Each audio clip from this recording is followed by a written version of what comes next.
So I'm guessing we see this big boy right next to us, yeah? Yeah, you would have spotted the creature actually there as you walked in. Once Eli actually lights up the room, everybody would be well aware of it. Okay, got it. And is he in a cage? Yep. All of the things that you can see moving in this room are currently caged. The ogre with frozen and rotting flesh, as well as the 2 goats. Is the ogre conscious? Do you want to go poke it? No, I mean, like, is it looking at us? Is it moving around? Or does it look like it's dead or something? You can go roll a perception check, or you can move closer and roll an investigation check.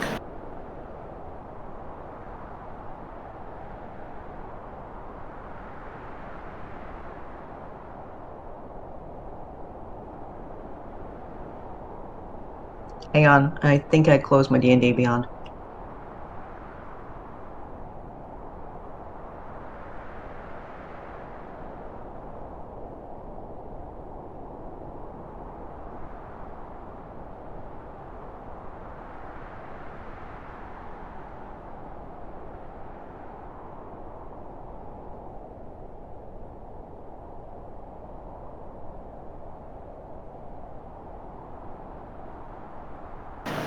Right now, the ogre does not seem to be paying attention to you all.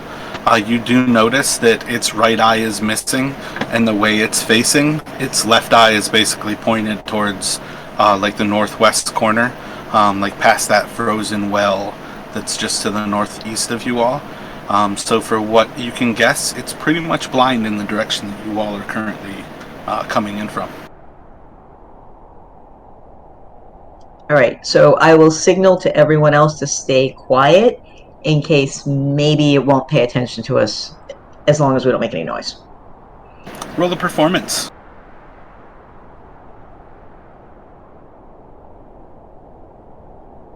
Ages of Godrex, sweet, sweet. Yes, that's what I was hoping for. You do some very gnomish symbols and things that's... Oh wait, halfling rather. Nobody really understands quite what you're getting at.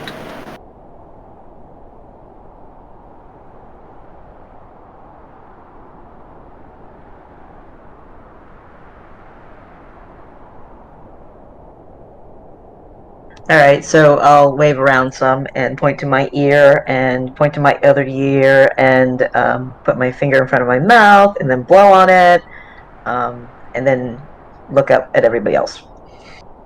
Looks like you're doing the Macarena.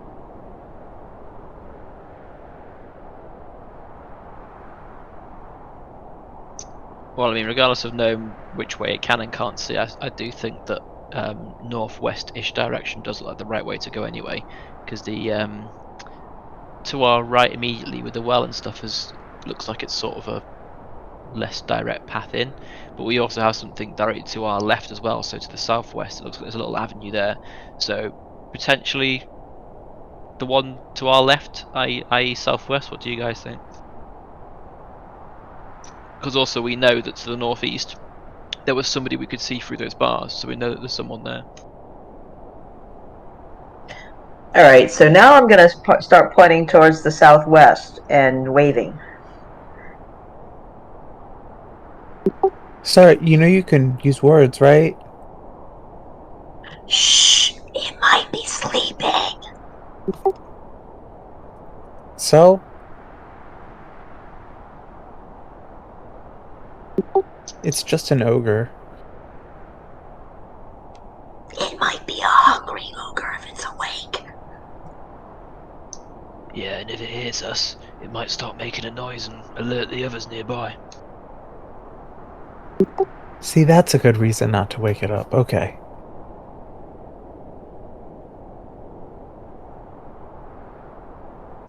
So what are we thinking then? To our left? Or straight on deeper in? Try left first. I agree, left. Alright then, after you guys, I'll follow you. Just gonna jump over the pit, Karis? That's a pit? That is a 30-foot pit. Guess it. not.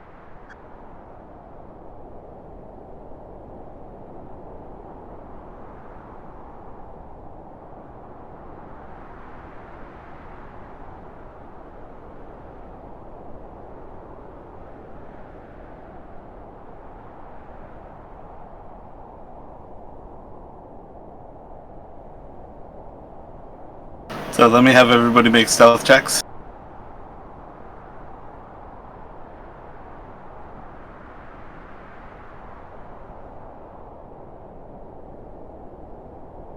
I'm quiet as fuck, boy. I move like a wind. You can't even tell there's a wind. Are you Be wearing white. heavy armor, Eli?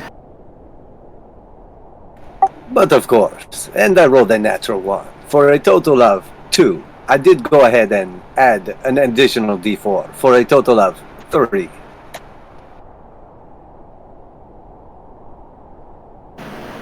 You all see as the ogre kind of roars out behind you, and it starts to kind of look in your direction, and it seems maybe not angry, but it's definitely making noise at this point.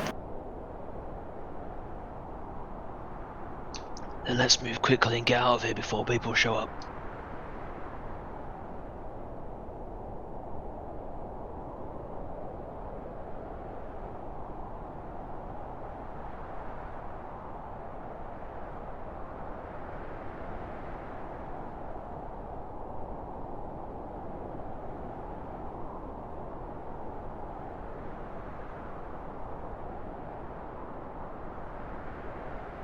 So you can see there's basically a hallway that leads about 20 feet south of you there, faint. Just beyond the light you see a stone door. Little bits of frost on it.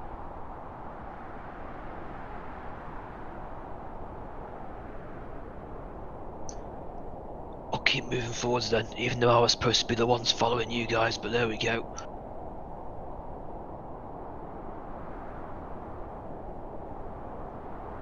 And I'll just whisper to Faint as we're kind of creeping over there. Keep in mind that our adversaries have the ability to turn invisible, so they may have already seen us.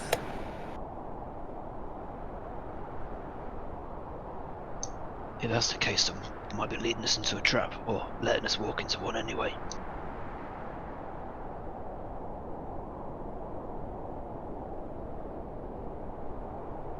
Stone door in front of you seems to be shut. There's frost. It doesn't look like it's like frozen shut, but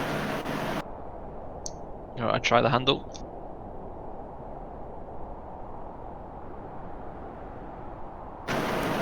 there's not like doorknobs in these things. So like, do you want to open the door?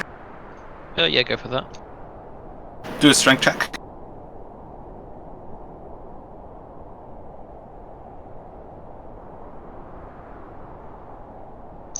Eight. Yeah, from what you can tell at this present moment, it seems to be maybe it's barred on the other side. No good, guys. Guess we have to go through the main hallway then.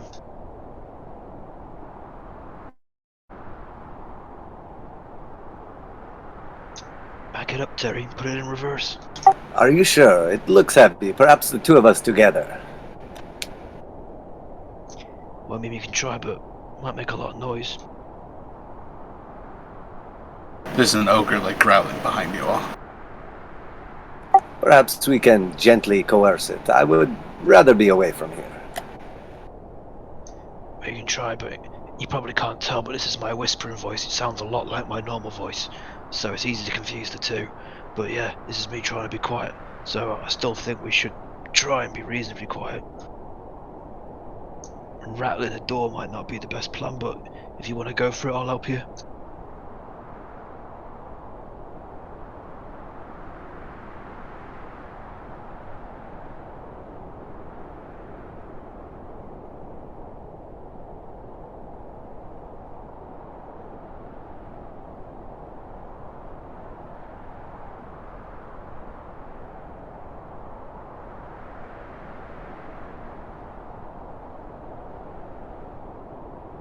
Wait, so what's going on here? Are the two of you trying to open the door?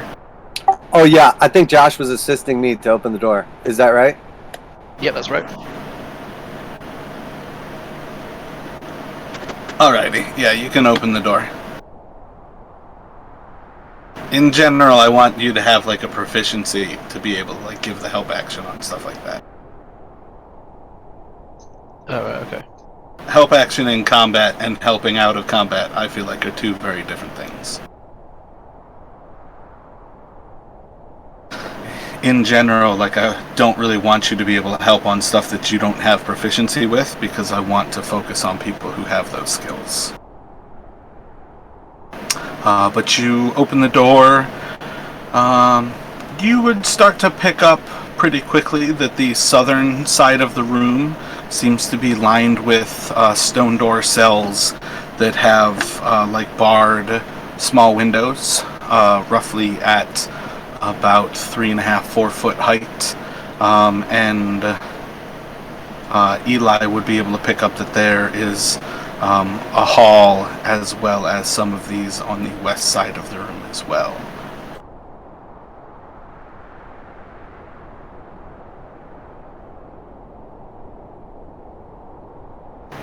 But you can see, like, from the actual like outline faint, that it's probably about 50 feet wide and probably about 40 feet deep. Alright. Guess we just keep moving in then. Gonna get to here and stop and see what else I can see around the corner and that.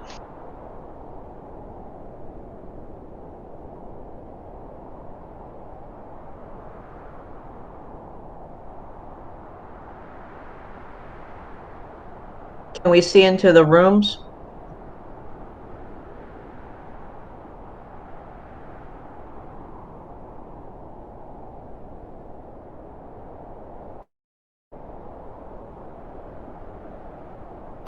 Let's see, if you go to those first two, as you all look inside, there seem to be humans pretty similar dress to 10-towners. All of them seem to still be dressed in their cold weather gear, but it seems like there's people who, it's hard to tell, you don't really see much movement from them. They may be dead, they may be alive, but it seems like these are cells for humans.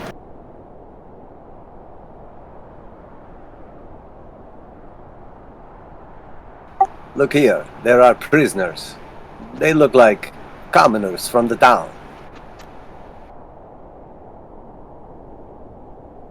That seems strange. Has there been anyone going missing recently? I don't specifically remember anyone speaking of this, but they do not look like, well, they could still be alive. Can I flip my spear around backwards and use like the blunt end and just kind of give them like a poke to see if there's any movement?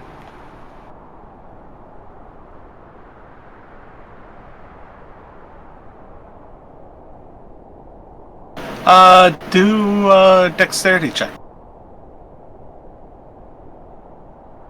And I'll just say, you there, we mean you no harm. Give me a sign if you're still alive.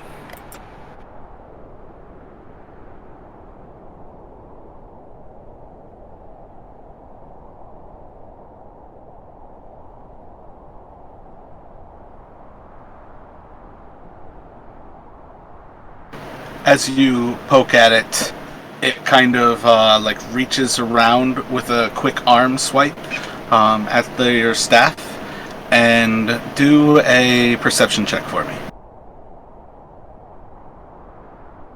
Seems alive.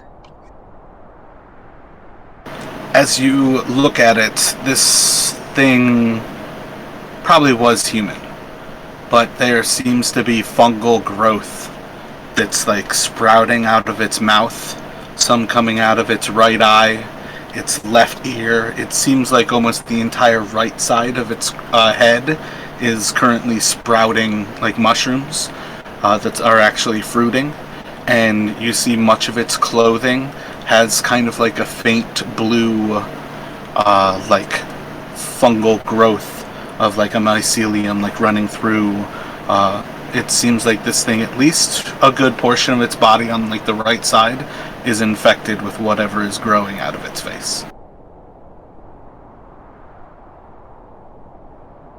This may have been human at one time, but it is no more. Perhaps we should keep moving. It appears some strange experiments going on here.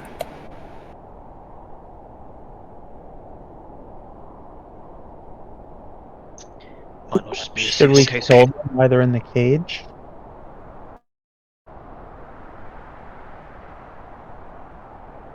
Well, they're either criminals or they're dangerous. You usually use a cage for one of them two reasons, not many others. Well, exactly. So if we kill them now, they can't hurt us later. But what are their prisoners just from the town? And they're free. I haven't seen many people in the towns that have been fungal infested. And zombie-like. Maybe they're just poorly. I mean, I don't think so. I'm poor. And I've never looked that bad. First the ogre, now these. There is something going on here. Perhaps we should get to the bottom of it.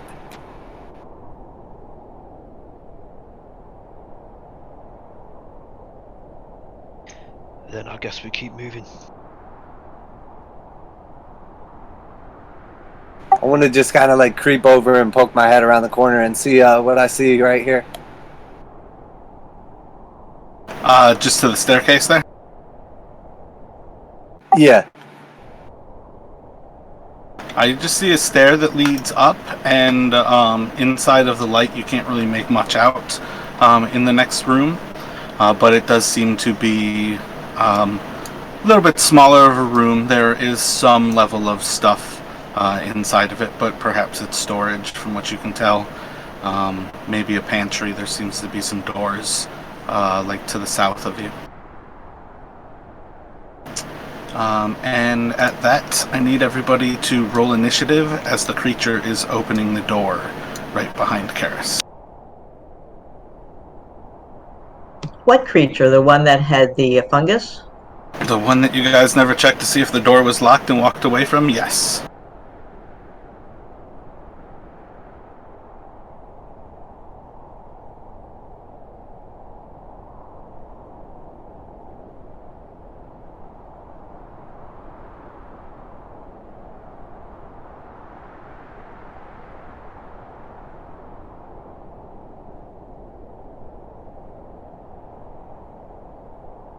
And here I thought the cage was to keep the creature in, but it appears that perhaps he was trying to keep us out.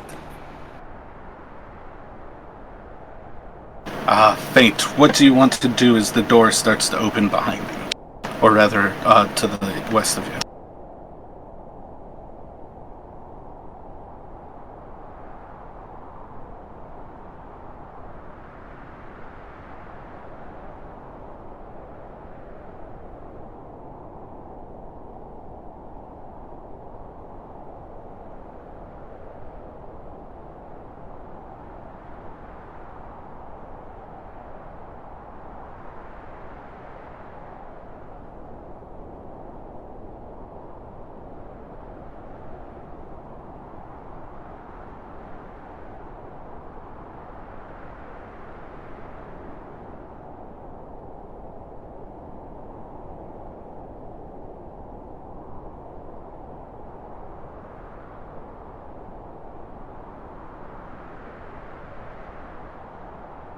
Are you there right now, Faint, Josh? Sorry, I've not heard anyone speak for a while. Did you ask me something? I didn't hear it if you did. What are you doing as it opens the door to the west of you? Sorry, I completely didn't hear that, sorry. Okay, if it's opening the doors to the west of me, then I'm going to take a few steps back to get some distance between me and it. And then, I'm guessing it won't be a sneak attack, so I'll just fire my crossbow at it. It's a sneak attack, it's right next to Karis. Exciting times then. 21 to hit for 8 damage.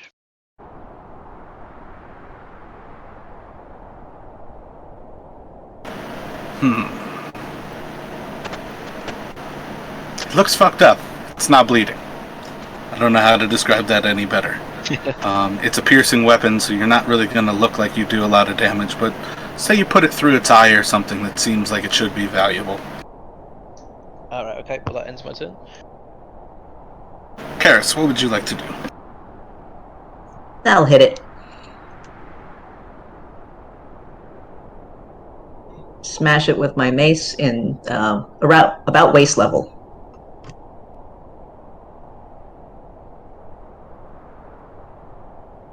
Its waist level, not mine, which would be kneecap level. Solid hit. You smash through its legs, and it seems to fall to the ground.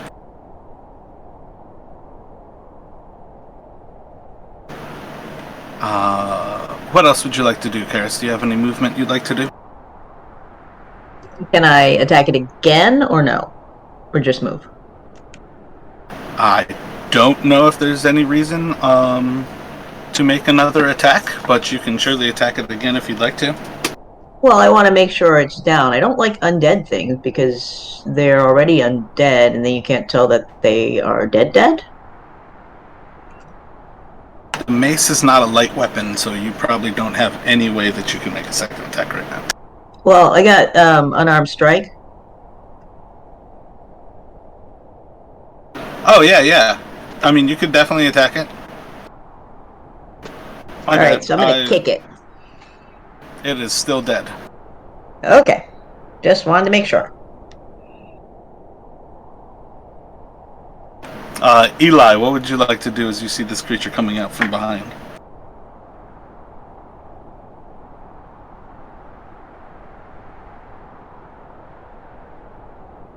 So I sort of noticed the one creature move, but haven't noticed the other creature or anything yet, right?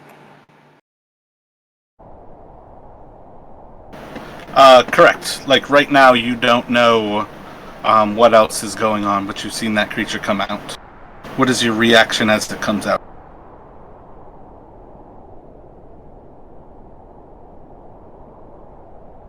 I think I'll just kind of like move back over towards the other door.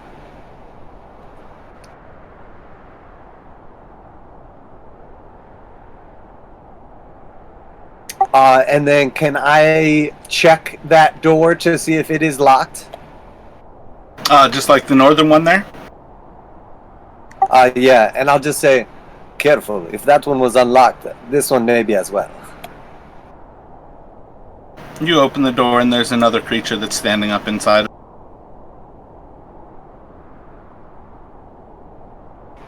So did that use my action or anything, or? That's more or less free. Okay, I would like to stab it.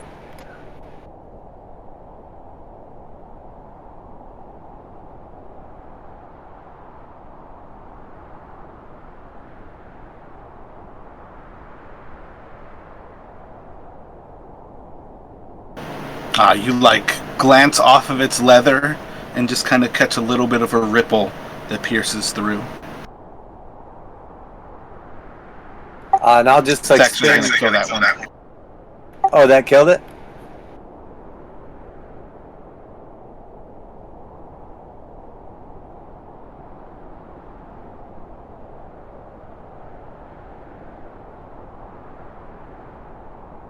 Anything else from you, Eli? Yeah, I'll just say, rest easy, my friend. May you find peace in death. And then I just want to move back and use the rest of my movement to go towards those other cages.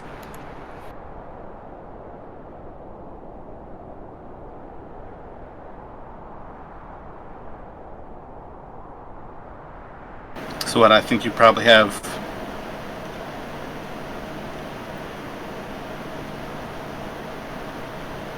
Is that 6 or is that a 7th right there? Did you go 3 to go around Karis?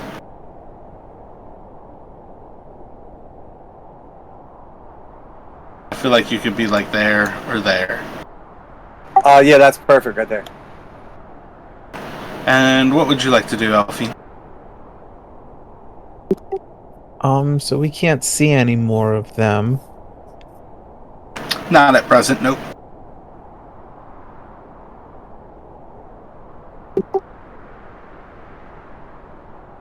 I don't know. Set one of them on fire, or try to.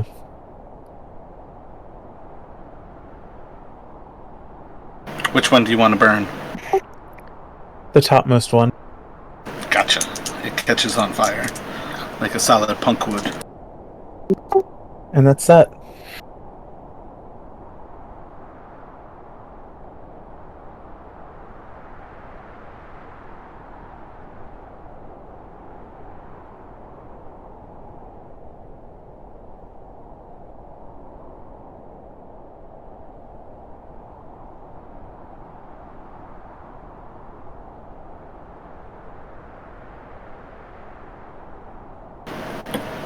Shit, my bad. Fink, what are you doing?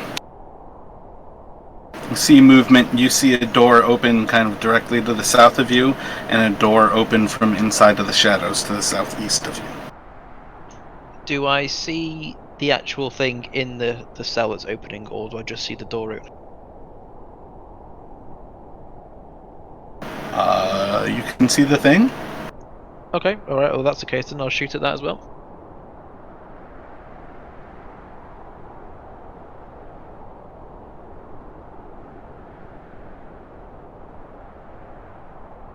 So only a 12 to hit for 8 damage.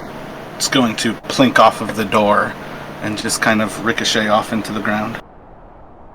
Alright, okay, and I'm going to move a little bit and then use hide. Just one square away, effectively and close to the group, and then use hide as my bonus action. And then that'll end my turn. You're going to hide directly in front of it? Yep. Alright, you Just can curl up roll in a a ball. stealth check, but you're pretty sure it's going to do absolutely nothing at all. In the empty room.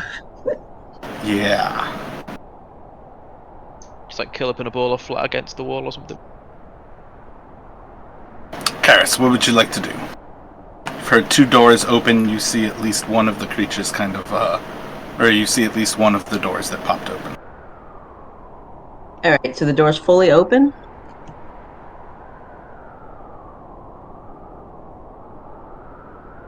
But nothing's come out yet. That is correct. Well, I do not want to go in after it, so let me move.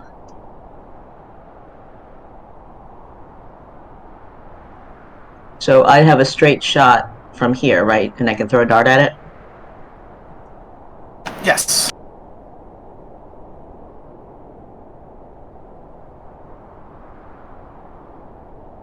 You as well plink off of the door, and the dart just kind of ricochets to the ground.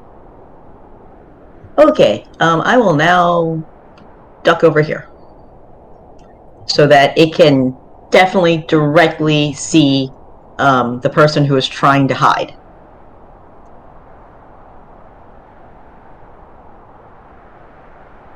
It's okay, it never couldn't.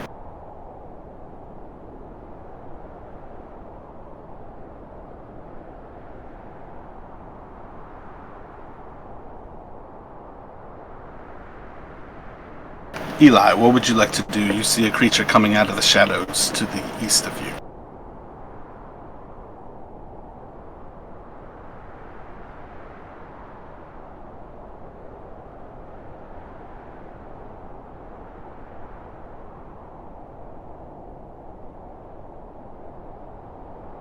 I'll just run up to it and like kind of hold my shield out in front of me and then just give it like an overhand stab.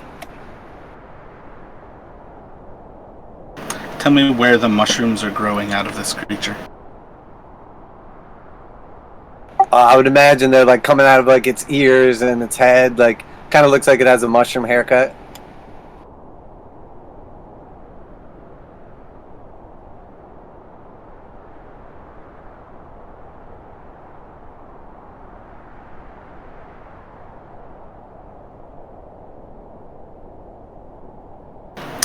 Solid hit into it, piercing through, doing 8 damage.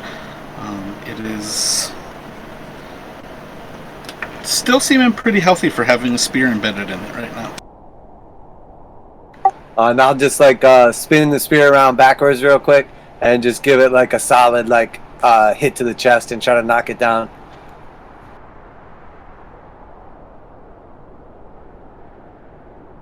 That's the pommel attack with polearm? Yeah, okay.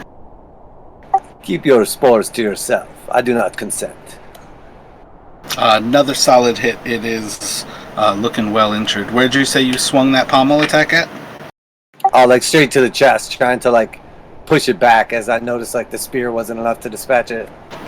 As you like blast into its chest, like an entire section of its like breast like falls off, and you see like rib cage tears off. It's as if like this thing is almost like a bread-like interior. The flesh is no longer what you know as flesh. It all just like crumbles away at that strike. And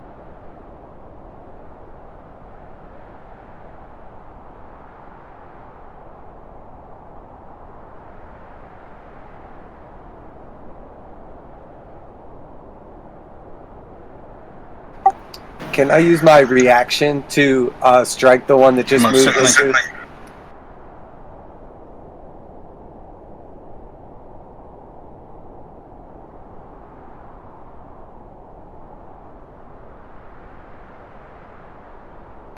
solid hit, and it has 4 health. You're gonna take it down. How do you kill that one?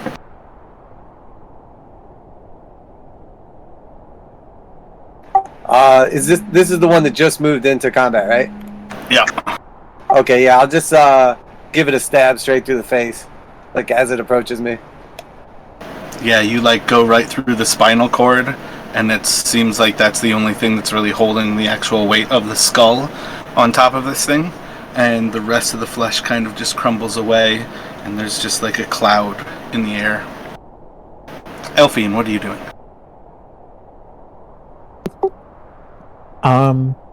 So you said he killed that. Okay, yeah, you just marked it. I will try to throw some fire at the other guy.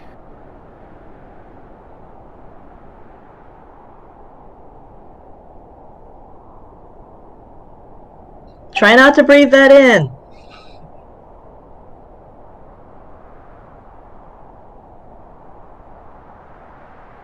And that's all I can do.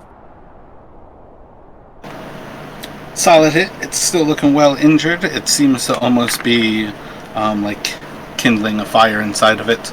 You hear one more creature moving in the southwest area. What would you like to do, Fane? I'm going to shoot the one that's already engaged with Eli.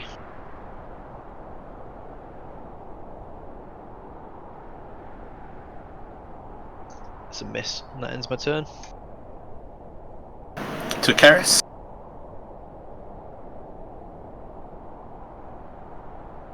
Run around, try to get to the side of it, and hit it with the mace.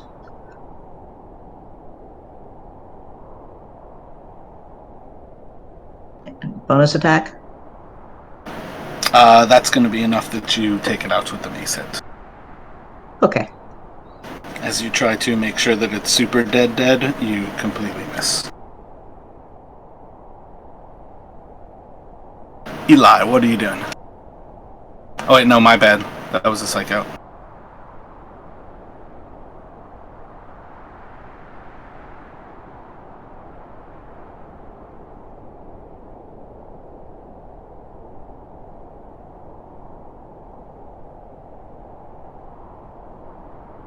Crushing, rolling just straight Eli for a target.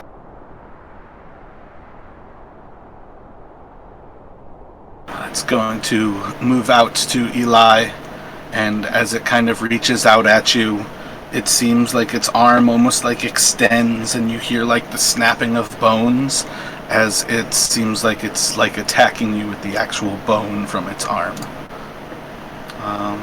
Probably gonna hit with an 18. Is that a success? Yes, 18 will hit. And it's going to do 5 piercing damage to you. You will notice that I am bloody. and then it will go to Eli. So what are these things called? Creatures that seem like mushrooms. Mushroom creatures. Right. Okay. I'll like look back at it after it just like stabbed me with its bone or whatever, and he'll look up at it and you'll see like a little smile, and he'll say, finally, a worthy opponent. If you search long enough for death, you will find it. And then I'm gonna stab it.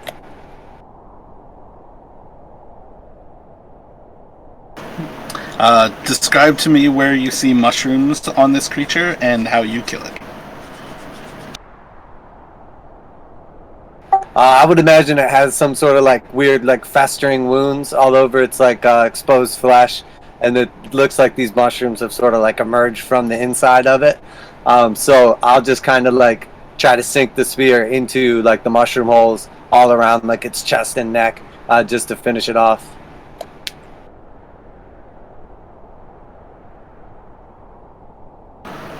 Solid. So yeah, the room seems quiet at this point. Doesn't appear to be anything else in the cages. You can go around, check the remaining three? No, yeah, the remaining 3 cages, and confirm that 3 of them were empty, and these were the filled ones. What would you all care to do? Currently, it sounds quiet around you here. Burn all the bodies, just to be safe. Before you burn like the ones next to me, I just want to kind of like look through them and see if I can find any signs of, were these just random people? Are they like infected with some sort of weird disease? Were they experiments? Like any kind of signs of anything? You can do a medicine check. I'm curious what else you're looking for, though. Well, I mean, if I can find any signs like you know, stuff still in their pockets or whatever, that it looks like this was something that like suddenly happened to them, or if it seems more like they were kind of like captured and then like experimented upon. I'm just trying to get an overall idea as to like. So I'd say investigation then. If you're looking for physical stuff on their person. A -1. From what you can tell looking at these people, they were captured and pretty much stripped of everything. You can't really tell exactly what it is, but it does seem like, being that they all have the same thing, something might have been done to them. A more thorough investigation might give a little more insight, but I'm not getting any close to these things than I need to. Burn them at will, and I'll just step back.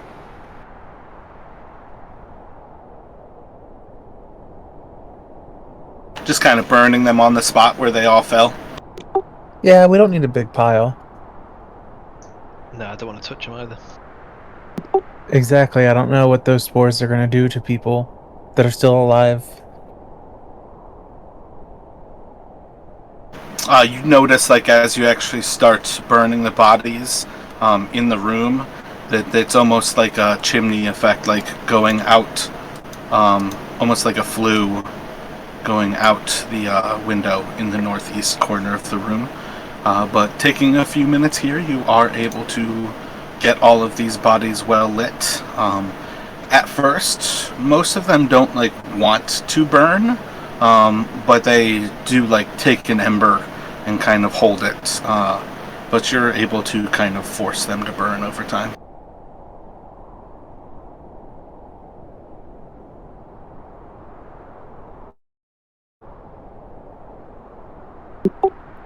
Great. And I probably should have said it before they were all burned, if I could do a nature check on what they were. You can roll a nature check. There's some sort of mycelium infection on humanoids. Other than that, you can't quite tell.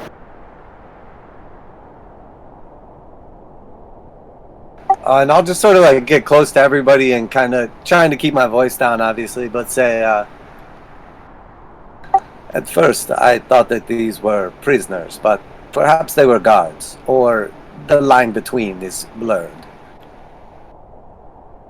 You can make an insight check. Up. Sorry.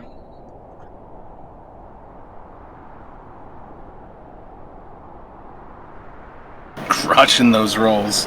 Get them out on the useless checks. They are in a prison, so there's some sense of they were locked up at some point, though all the doors are unlocked now.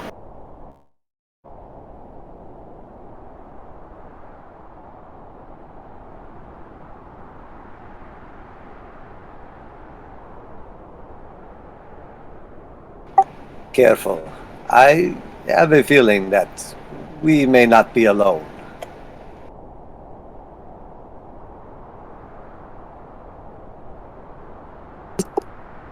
Well, which way are we headed? Well, not back the way we came, I guess. So let's head up them stairs.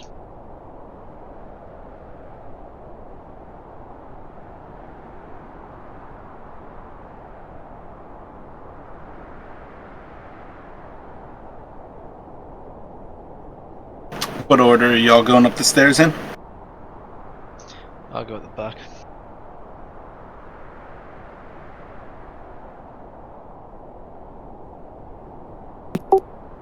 You sure you're not sneaky scouty?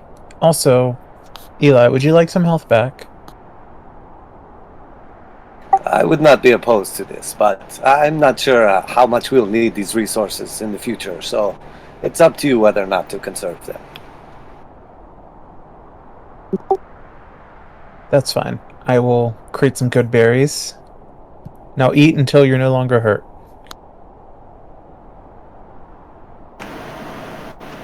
How many good berries are you going to eat? I will just have one for now and see how it affects me. You feel full. I am not familiar with these. What have you given me? They're berries and they're really, really good for you. How much life do I gain back when I eat one? 1 hit point. Excellent. I feel better. Thank you very much, my friend. And can I just sort of like stash the other... What'd you give me, like 5 of them?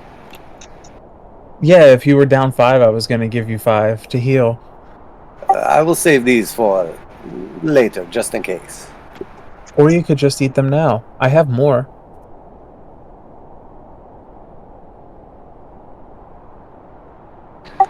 I do not want to get tired in combat.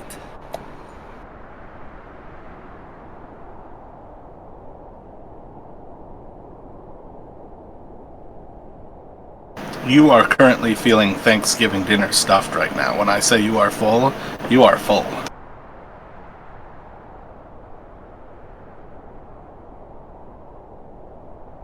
Is it like an instant effect, or does it like creep on slowly, like after Thanksgiving dinner? They're like a day's worth of food full. Like 3 meals full. Good berries are not the type of thing that you're just going to be able to eat without having risk of basically vomiting. I won't lie. While I feel better, I'm feeling somewhat lethargic. I don't think eating more than 1 or 2 of these is a good idea. My armor feels full as well.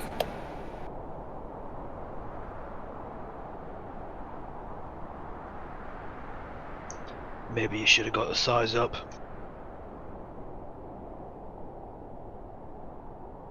Does it stretch?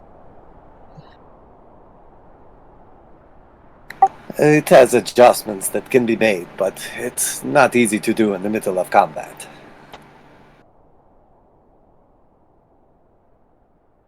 Let's keep moving. I'll be fine for now.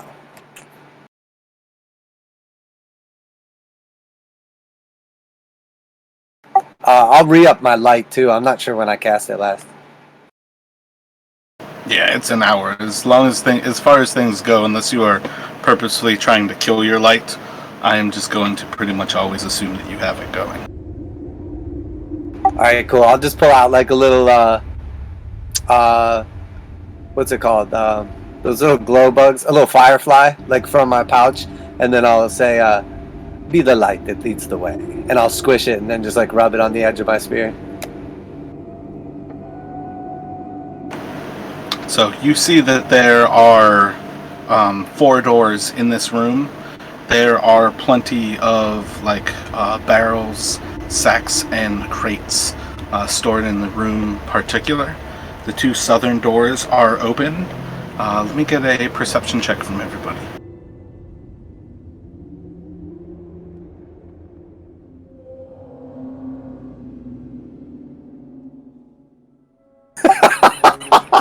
Wow, what a weird group of rolls that was, fucking hell. 3 nat 20s, but what was the second roll on 1 nat 1? And there is snoring coming from the north side of the room.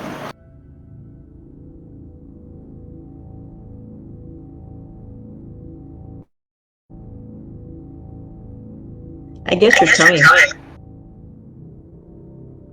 I'm assuming with my nat 1, I did not notice the snoring, so I'm just gonna kind of like walk in and have a look around with my light out.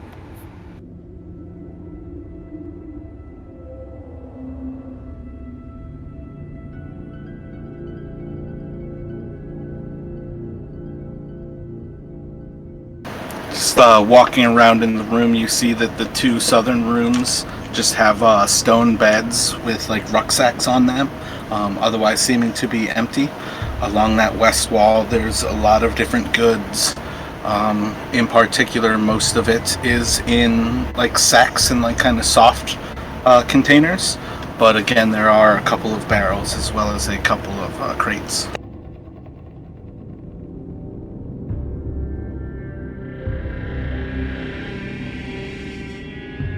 So these white door frames here, sorry, are they solid doors? Yeah, these are stone doors. These are all stone. No windows. Right, I was just checking that they weren't cells like the ones previous or something.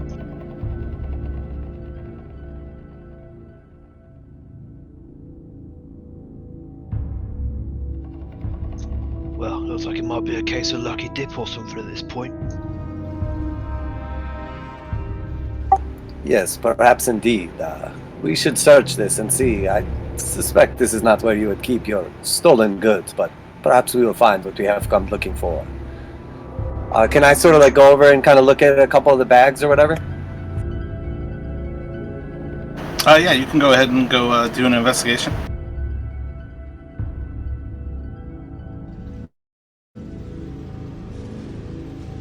A beautiful 3. You're killing it tonight, man. You end up spotting things like there's rice and kind of dry goods in some of the sacks that you go through.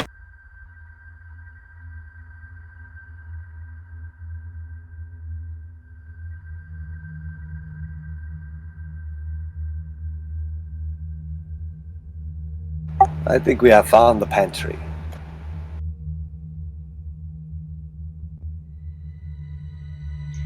Yeah, whatever's in here, it's not likely to be, living quarters or anything like that, because you wouldn't want to sleep next to those freaks in the next room, would you?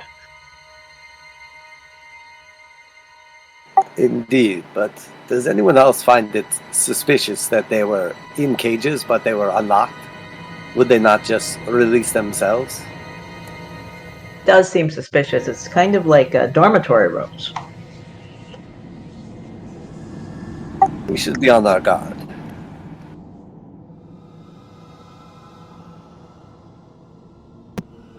We saw an ogre zombie when we walked through the front gates. I've been on my guard. This is true, but maybe even more so. I am still suspicious that there may be something in here with us. Yep, we already know they can go invisible.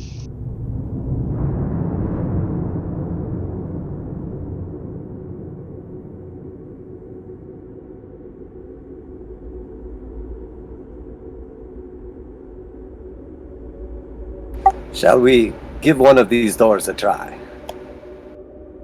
Those are the open ones on the south. That's why they are revealed to you. Oh, that makes perfect sense. Okay. I will cover the exit. Someone have a look through here and see if you can find anything important. Alright, I'll go in and have a look.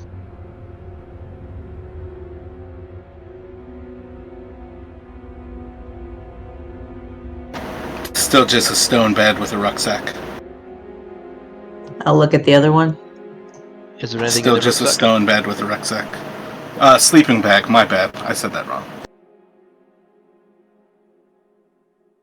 Nothing interesting here. It is 2 bedrooms, which is weird because of the people, the freaks next door. Makes me think that they weren't always like that. But even then, why would you have your bedroom next to the cells in a prison?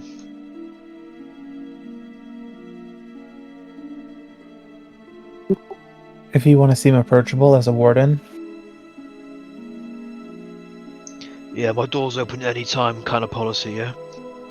exactly. Like, we know you did something bad and got put in prison, but we're a family here.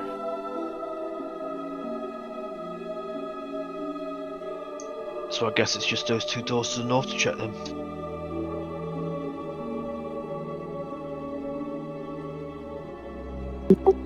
Somebody should definitely check those. Alright, I'll check on them. I will help you, my friend. Someone guard the exit.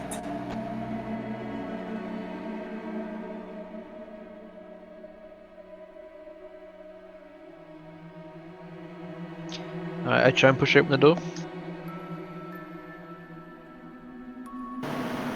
It doesn't budge for you. I try pulling the door. It also does not budge for you. Perhaps together, my friend. As you're messing with it, you notice that there seems to be perhaps a pretty simple lock on it.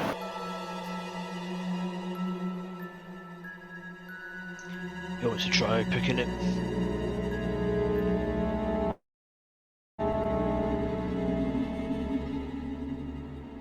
Do you have lock picking on him Yeah, got thieves' tools and everything, yeah. and proficiency? Yep. Excellent. Roll a d6 for me. Can I give him a bonus? What are you trying to do? Guide him?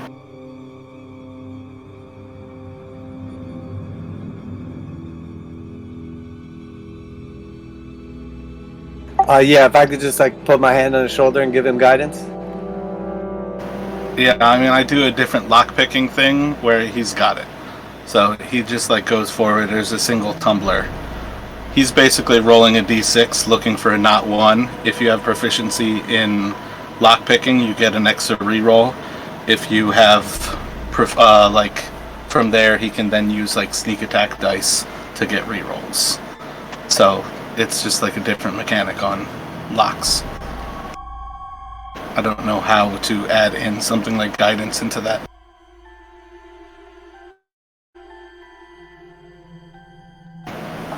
But yeah, you look for the lock, and it seems like there's just a very simple tumbler, a little button underneath the actual handle, and you're able to put just the right amount of pressure that you feel where it moves the tumbler out of the way, and you're able to open the door with no effort, and it just very seamlessly opens out. Appreciate the support, mate, but I think I got this one. I start to cautiously open the door. As you all open the door, you see again there is another stone bed with a sleeping bag. This time the sleeping bag seems to be filled with a large pillowy substance that seems to be going up and down.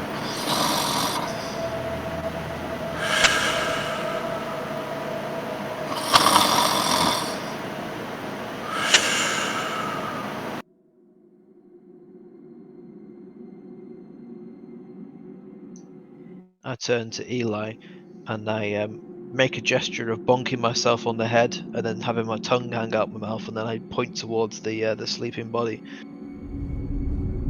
And then I make a sort of shrugged motion, as in should we?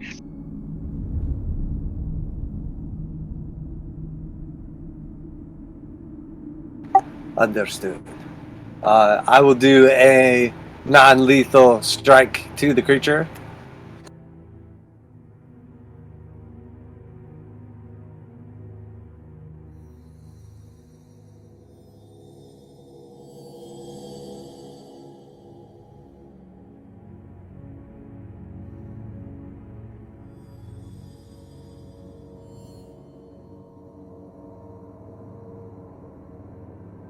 Let me have you all roll initiative.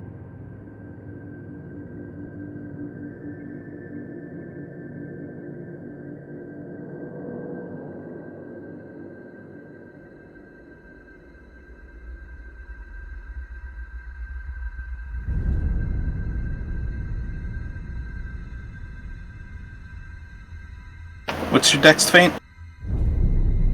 17.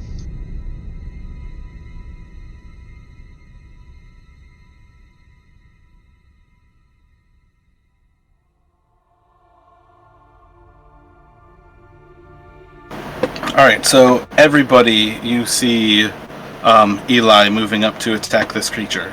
What are you all doing?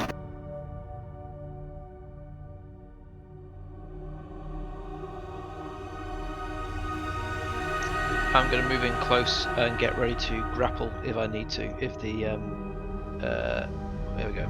If the sneak attack is unsuccessful of knocking him out, or say sneak attack, whacking a sleeping guy on the head to knock him unconscious doesn't work, then I'll be ready to grapple him, stop him from doing anything important. Do you all understand the vague irony of you were trying to knock an unconscious and sleeping creature unconscious?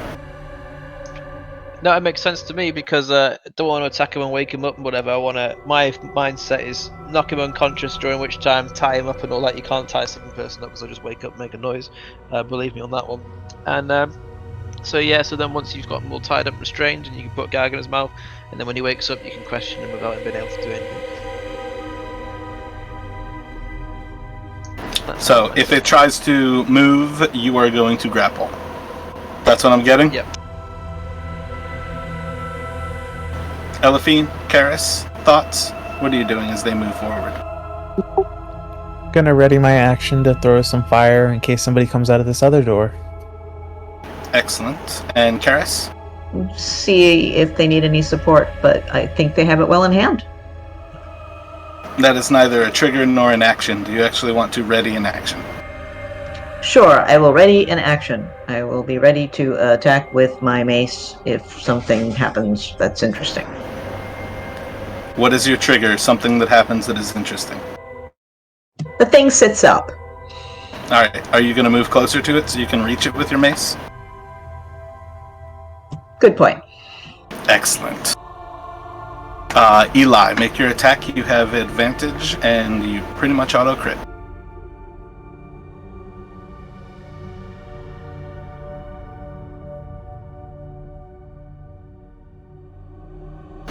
As you stab into the sleeping bag, you hear plink as it hits metal, and the spear stops.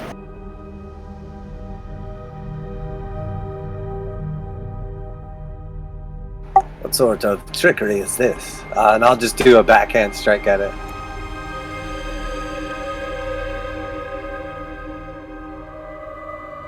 Roll another d4.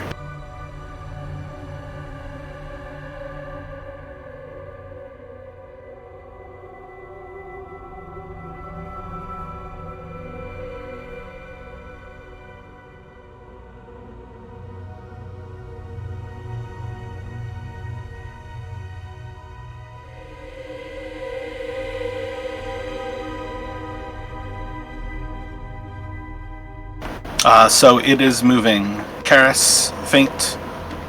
Do your grapple and your mace attack.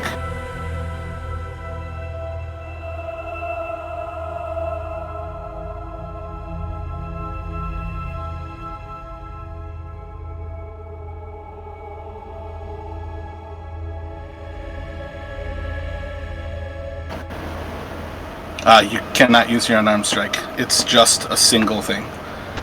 You are able to grapple him. Okay. As it seems to be waking up. Sleep tight, you ain't going nowhere.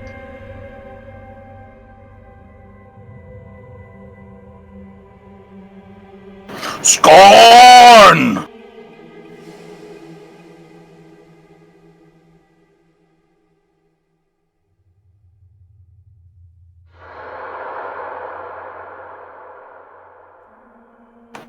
Feint, what are you doing? Well, I've still got him grappled, haven't I? So I'm just going to try and do a non-lethal blow to him. I guess it'll have to be a very because I can't use my crossbow at this range since I'm not a crossbow expert.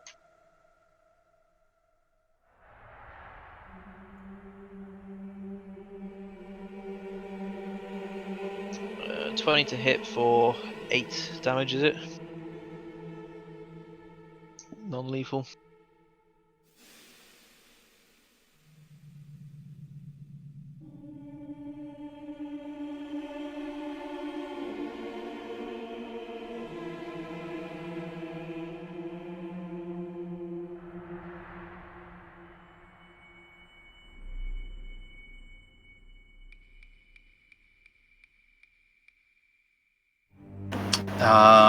And then Elephine, what are you doing? I am going to use my action. I've seen the dwarf dude that's sleeping in here, yeah? Yeah, you can see it. Great, so I know what he looks like and I know what he sounds like. I'm gonna become him as my action and wait for the person you called for to come to hopefully mislead them. Nice.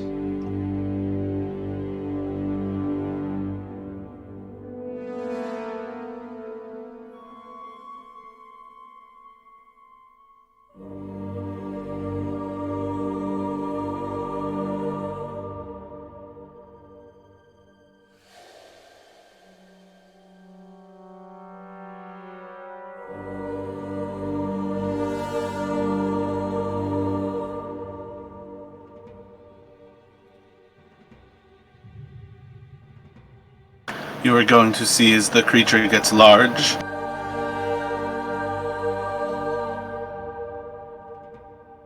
It sees itself outside of the room, and it is going to charge at Elephant. So they're not grappled anymore. Can I use my reaction on it as it runs away? You can definitely use your reaction.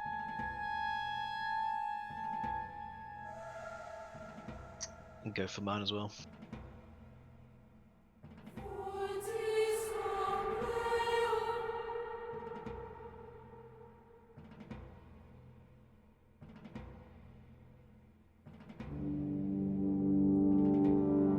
Neither of which are going to.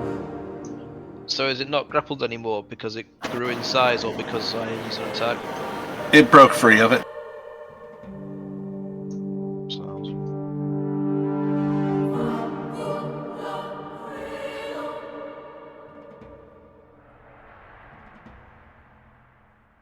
First time Karis, what are you grapple or the doing? last? What? Karis, what are you doing? I'll run out into the hall behind it and hit it.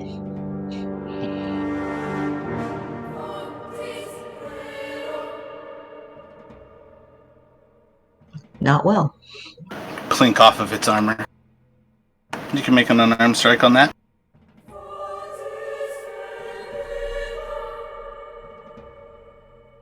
That is a solid hit, and he's definitely seeming bloodied at that point.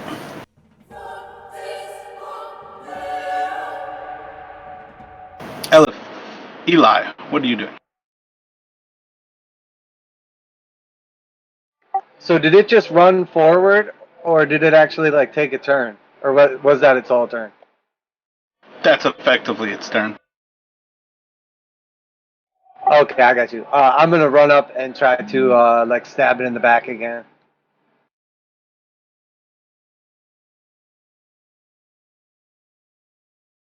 Where do you think you're going? I'm not done with you.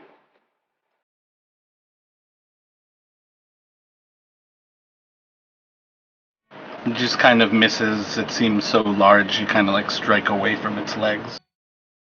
And like after I miss, I guess I'll do like a sweeping motion and just kind of like try to smack it with the stick on the back end.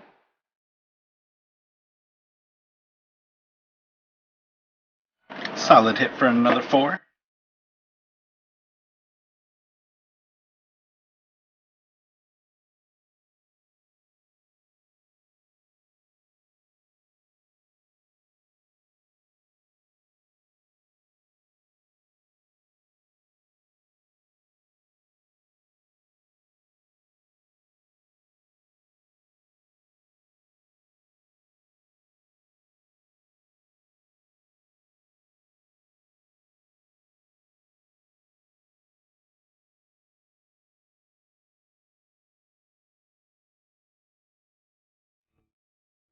And it's going to go to Faint. Alright, okay, I'm gonna first say, wait, why are there 3 dwarves now? Why are 2 of them massive? And where's Elephine? And I'm gonna shoot at the one that's already injured with my short bow. 21 to hit for 10. And I'm going for a lethal shot, actually.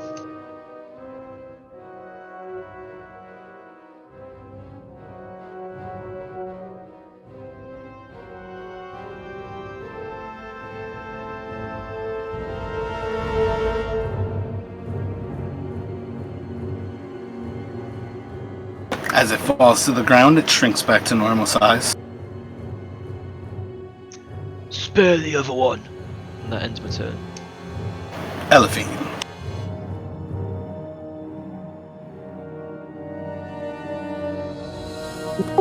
She's gonna disengage and run away.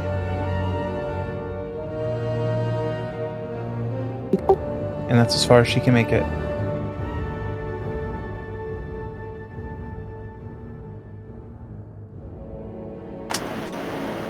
Karis, what do you do? So there's still a giant dwarf. Yep. Alright, I will run up to it and hit it.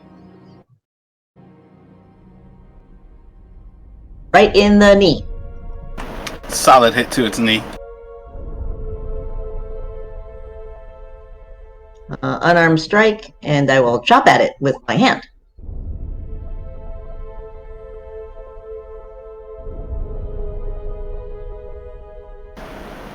That one's like directly into armor. You just hear like the plink. My hand now hurts.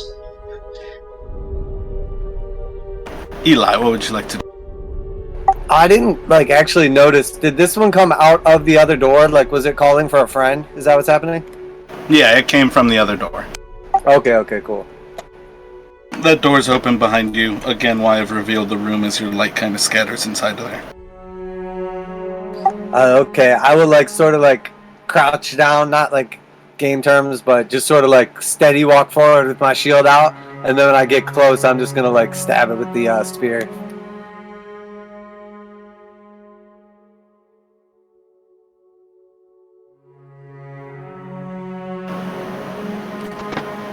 You plink into the armor, and right as you hit the armor, it just buckles a little bit and pierces right through its armor. And I'll pull it back out and then do an arcing swing and just kind of smack it with the stick part.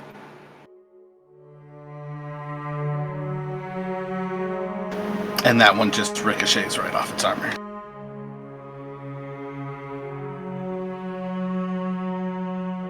And I'll just say to it, it's not too late to surrender, my friend.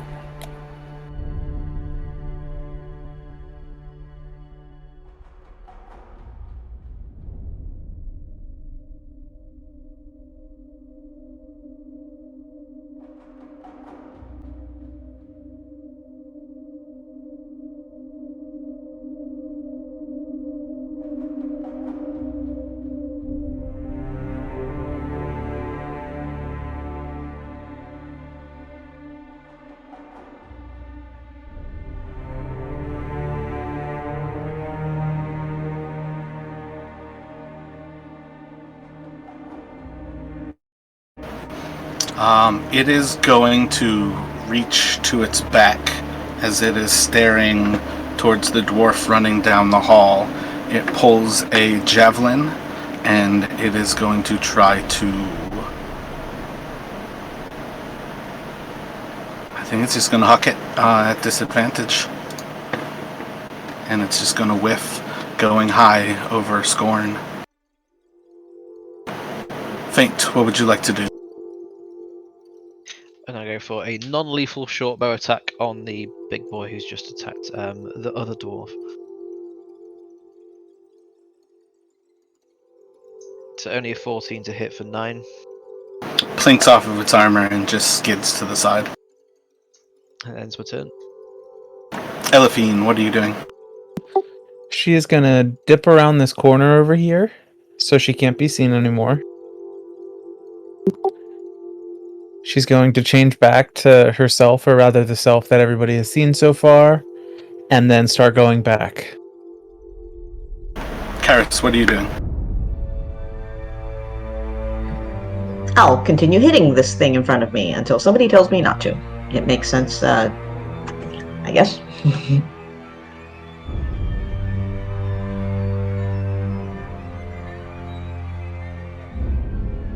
Oh, missed the kneecap.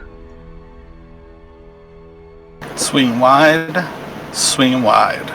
Eli, what are you doing? Does it look pretty messed up at this point in time?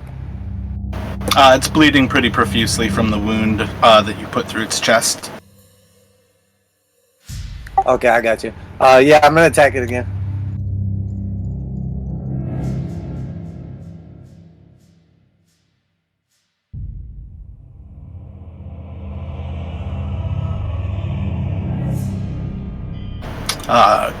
Going through like a position of its armor where it's not even there, you like put the spear through like its like armpit.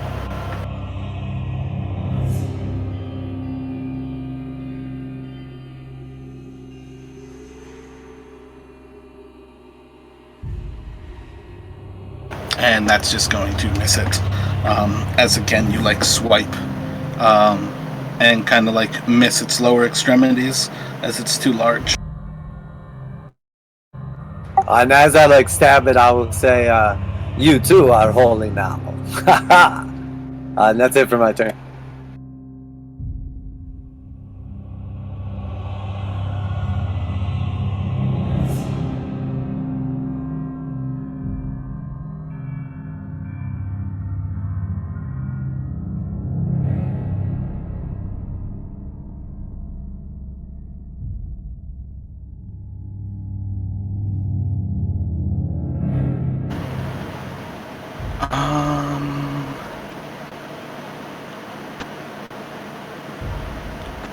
It is going to mutter something as it disappears.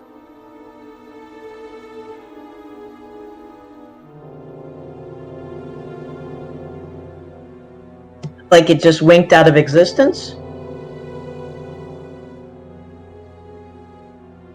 Indeed. Elephine, you hear footsteps in the room nonetheless. If they walk by me, I would like to take an opportunity attack.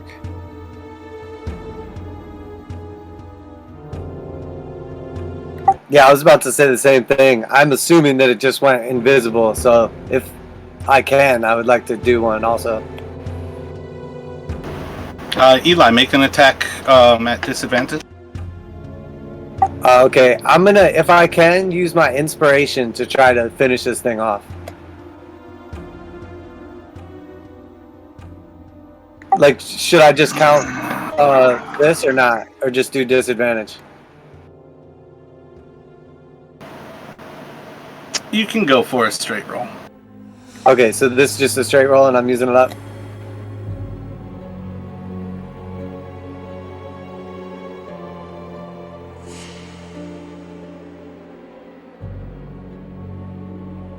Oh, is that the actual roll there, the 1610? Yeah, that's it. Yep, you pierce through something as you reach out and a body falls to the ground.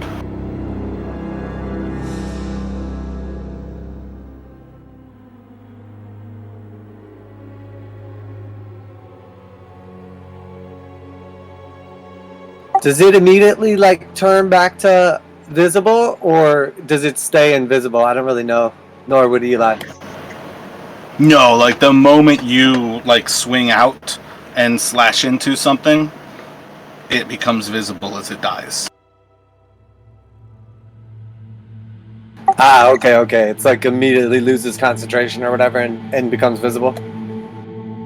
Yeah, effectively. Don't worry, guys. I took care of the one that was running away.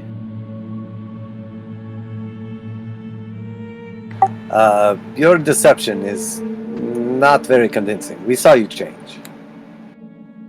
How? You guys were literally facing a body. Or not a body, a person sleeping. Y'all were all busy with that. You've just incriminated yourself further. I mean, that was me outside of the game saying that. Can I do a whatever check to see if I noticed that happening or not? Yeah, I mean, that's going to constantly be deceptions as long as she wants to pull that off. 1 minute, logically speaking, they wouldn't have seen me change, but that's fine if we want to. They have seen you grow in size before. Everything about you should be very skeptical to all of them. And they have peripheral vision as well. You Yeah, I was stood outside of a room, they all looked away, and then when they look back, there was a dwarf where you were standing. Don't think it's going to be terribly convincing to be a changeling for that long with your party. My insight's +5. I was having some weird issues with D&D Beyond, so it would be a 21.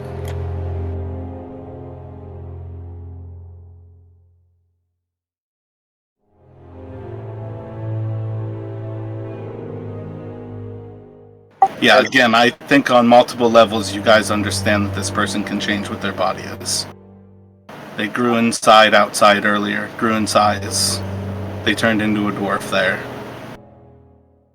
Elephine, while we all have our secrets, I do not expect you to reveal everything, but you must understand that you can trust us, and deceiving us is not necessary. I literally have no idea what you're talking about. The dwarf, it ran that way, and I took him out by myself. Where's his body? I burned it. Make a deception a disadvantage.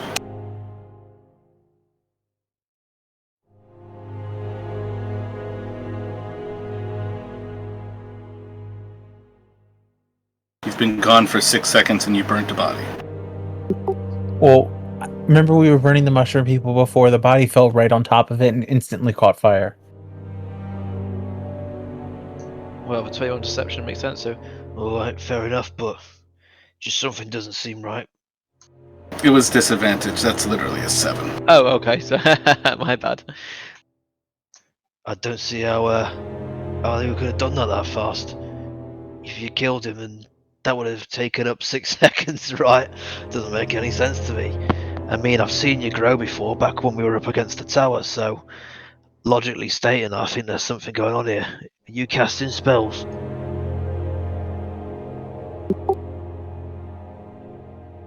Yeah, I mean, I cast spells. That's how I burned everything earlier, remember? I mean, you know, ones that make you look different. Look, you don't owe us an explanation, but understand that we don't believe you, and you're doing yourself a disservice lying to us. We are your trusted allies. We have fought together, and we are one now. I hope in time you will learn to trust us. Yeah, each to their own, innit? Doesn't matter to me at all what your spells are or anything like that. You're with us, and that's fine by me. And I'll just look back at Karis, and then I'll say to her, Karis, while you're down there, perhaps you would search the bodies. Oh, that's a good idea. I will now search the bodies. Roll an investigation.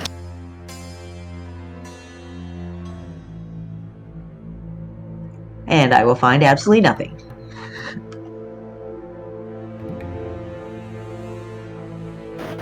They each seem to have like a few javelins, and each of them have like a war pick and hammer. But otherwise, than some basic things, you see that both of them, their armor is severely damaged. Nothing is especially nice about what they have. And nothing worth taking. If no one else is interested in those javelins, I would be glad to have one or two. It's a little bit long for me. You can collect a total of 4, 3 on those bodies, and then 1 in the jail cell that they threw at Elephine. Threw at the dwarf. Perhaps we should search their quarters as well. definitely, because at the moment we've got nothing that pertains to the thievery that's been going on. We just know they like to sleep next to these weird mushroom people.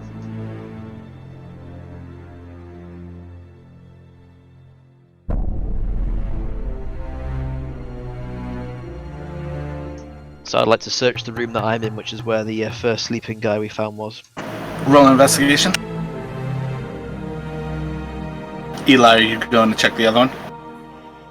Yeah, if I could, and I'd like to say a little prayer before I do. Only a 6. Doing guidance. Pretty austere. It's another stone bed and basically a sleeping bag. They don't seem to have anything in there. Guide my hand so that I may find the secrets that are contained within.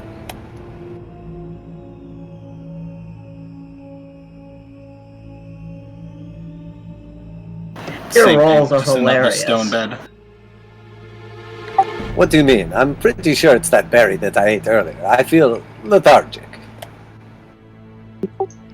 I mean, I'm pretty sure good berries don't work like that.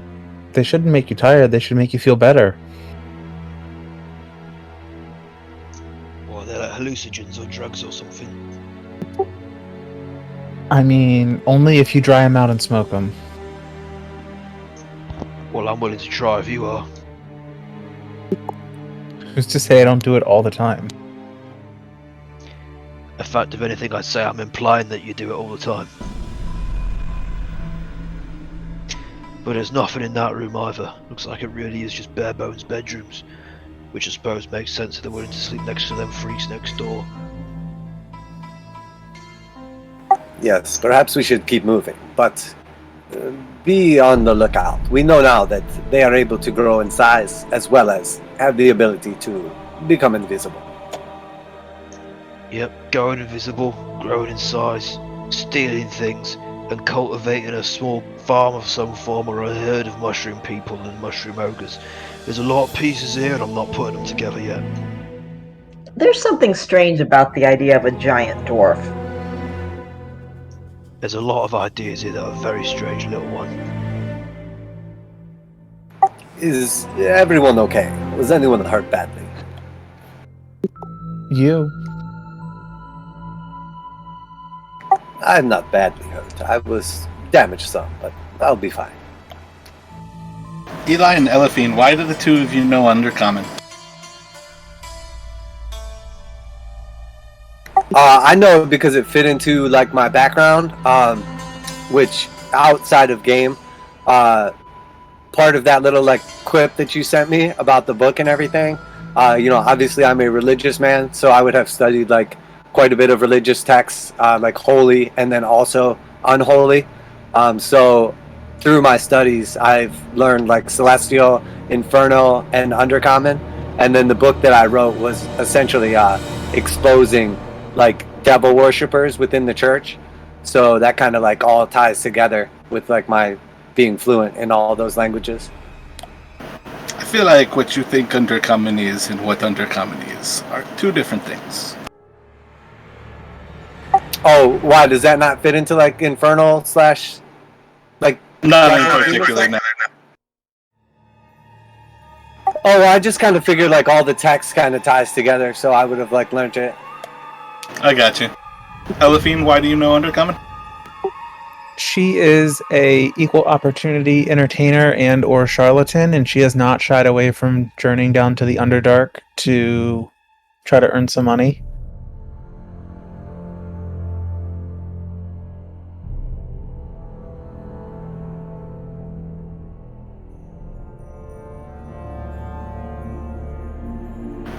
Fuck, I can't remember what question somebody asked and why I was asking that. Somebody asked a good question, and I wanted one of you two to answer it. I don't remember in particular. You guys have gotten the warning about the duergar from the Black Sword, and I think this would be a confirmation for you all about the dwarves growing in size and going invisible, that these like gray-skinned dwarves are in fact duergar. But I don't remember the question. I got distracted on Eli's answer. See, I know you think you have a problem with dwarves being giant, but it's actually a very normal thing because these aren't dwarves, so it's fine. Oh, they're not dwarves? What are they? Oh, these are duergar. Remember we heard about them earlier? Right. Isn't that dwarves? Wow. Racism. Okay, let's unpack that. No, I'm kidding with that, obviously. They're kind of like dwarves, except they were underground for a really, really, really long time. And being in the Underdark changes you. For sure. It reminds me of the time that I visited. We saw these really weird mushroom people. Not like the ones out there, but...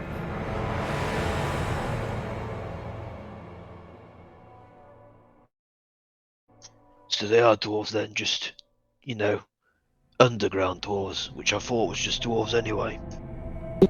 No, you have, like, underground dwarves, and then you have, like, underground dwarves.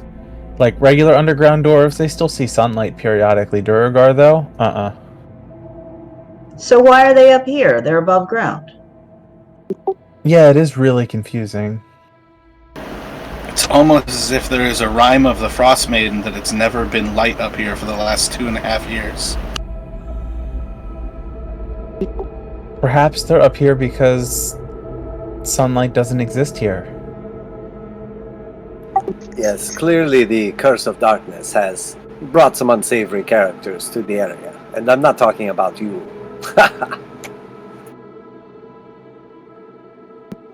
First of all, I'm pretty sure that I'm sweet and not savory. But anyways. We should keep moving. My jokes only get worse with time.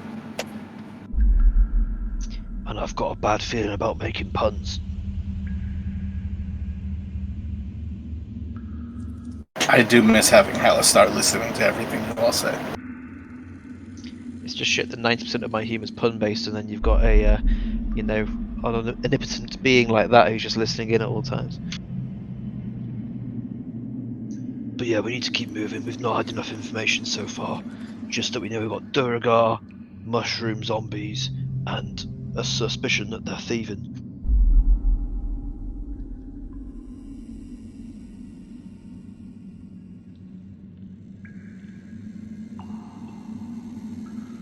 You guys are in a room full of random shit, and you're talking about a suspicion that they're thieving.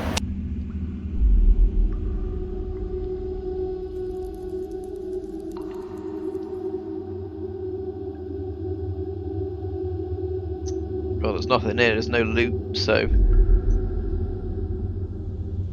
Can I check one of the barrels? I assume I only checked like the bags and stuff before, but can I see if there's like any ale in here? Yeah, I mean, based on how much time you guys want to spend, you can do searches like that over and over again. That is a time is the variable. You do pop open one of the barrels, and you see that it's listed as good mead, and when you pop it open, it has ale inside. Has what? Ale, but it has the name Good Mead on the side of it. Good mead, you say? I will be the judge of that. And I'll finish off like my little wine skin that had the ale in it, and then I want to try to like refill it with some of the good mead. Yeah, I'm gonna have to... What is it? It's a quart of ale in there. Make a Constitution saving throw. One thing's a bit weird about this though is that I thought these dwarves were making their own ale. Why have they got mead from good mead? These aren't dwarves, they're duergar. Racism, remember? Alright. Dwarvagars, whatever they're called. So, are they stealing from good mead as well and then selling it to our local residents here?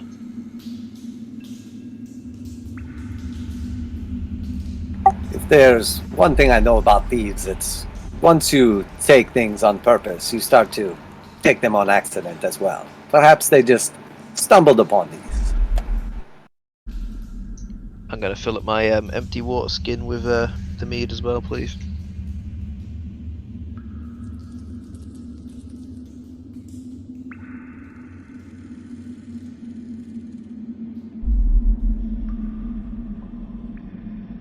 Anyone else before we go?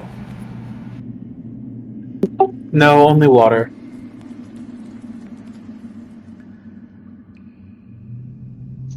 Don't fancy one for the road then, no? I mean, for all you guys know, this is poisoned. How are you just going to drink it? Oh, I'm not drinking it yet, we're on a mission.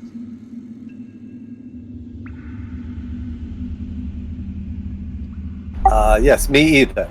And I'll just sort of like wipe my lips. Little bit late. Well, at least we'll know if it's poison when he drops on the floor. I mean, technically speaking, it's literally poison. Just naturally. Yeah, but an acceptable amount of poison as per standard. I was not drinking recreationally. I was doing it out of necessity. In order to make room for the good mead, I needed to finish the old mead.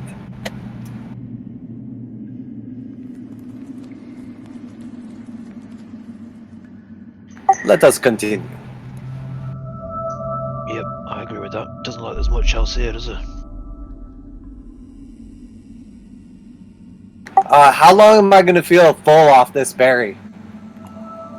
Literally for an entire day, you don't need to eat food. That's awesome. Alright. Those things are a survival staple. If you can create good berries, you don't need to do anything but drink water occasionally. Pretty handy. And some of us have great destroy water. Just saying. They are fucking amazing. I can understand how that would be useful in a desolate place like this. I've honestly considered selling them just because, I mean, it's an alternative to trout. Who wouldn't pay a premium for that? Not the dogs.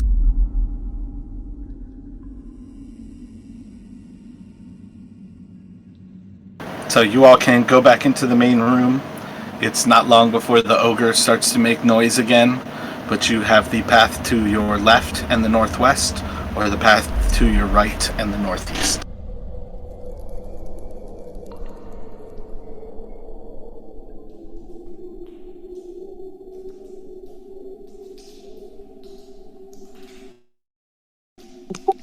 We should probably do the path to the northwest first, since the path to the northeast almost guaranteed leads to that tower.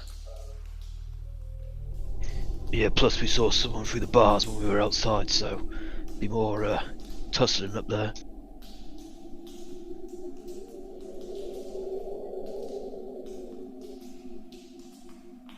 I know you can pick locks, but can you lock them without a key as well? Well, it's the same sort of logic, so I suppose I probably could. Then perhaps just a moment to check this one and make sure that it is locked.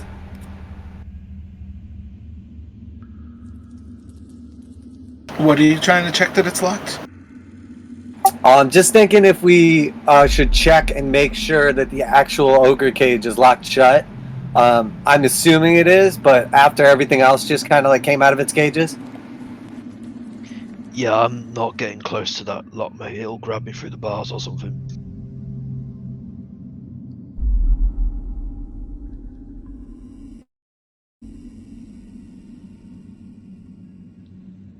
Just pull my short bow out and gently knock an arrow into it without pulling the string back and go, but if it does, I'll be ready for it.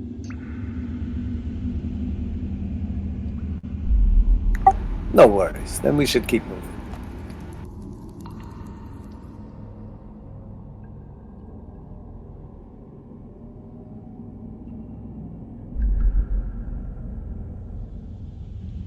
Has it already noticed us, like when we came out here?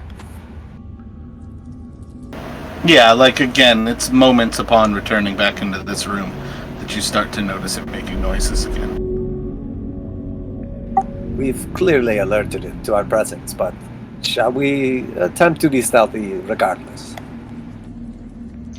Yeah, can't hurt. I mean, it's pretty much blown by now, but what's the worst that can happen if we go stealthy?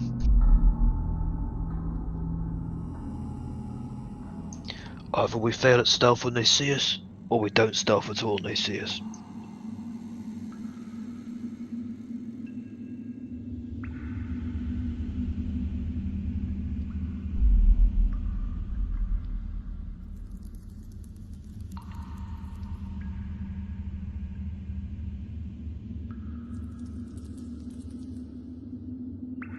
Father, silence my steps that I may move without being noticed.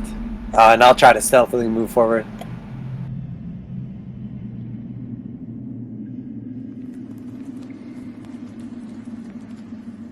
Yeah, I'm following behind. Gotta love the prayer stealth.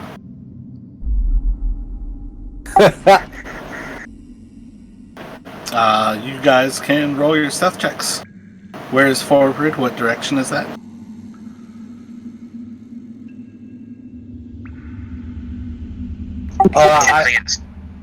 Oh, go ahead, my bad.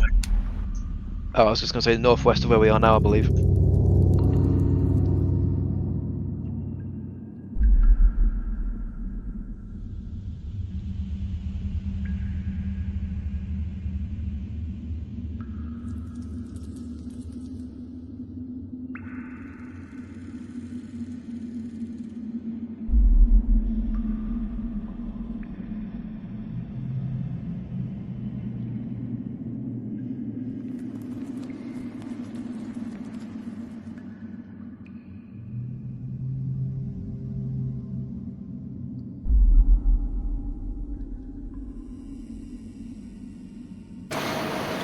So, moving into this room, you kind of see that in general it's a pretty large room that kind of expands off to the side about 50 or so feet. There seems to be a double door in the center that kind of opens up to give it a larger general room feel to it.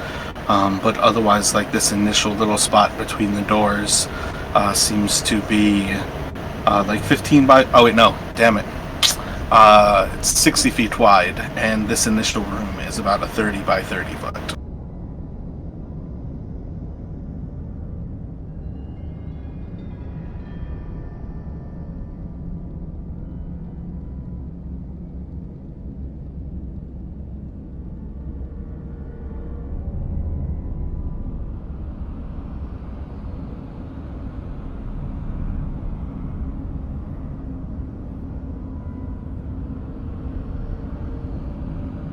I think we just continue on a little stealthy. I'm going to try to... Is that a little pillar right in the middle there?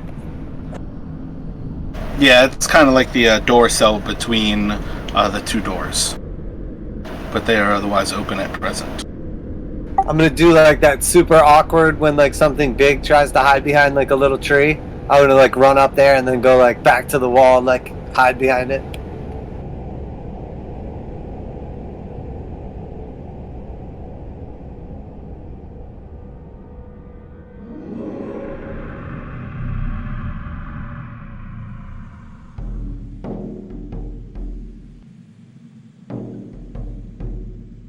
As you pop up to the door, you hear from the other side,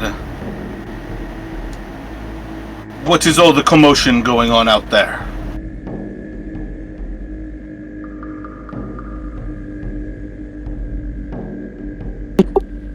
I heard the one dwarf speak before, so I should be able to imitate his voice, correct? You can surely try.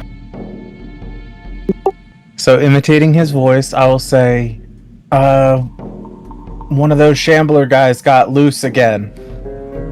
And I'll say it in Undercommon. Make a performance roll and a deception check.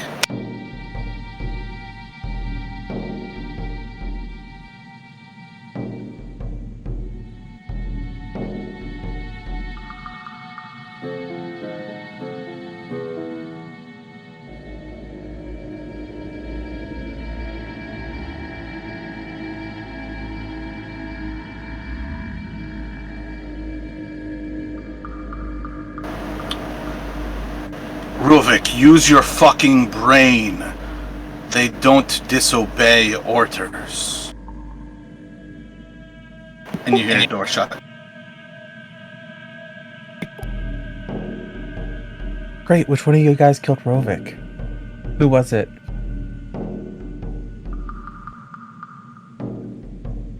I'm just going to sort of glance around a bit and then shrug.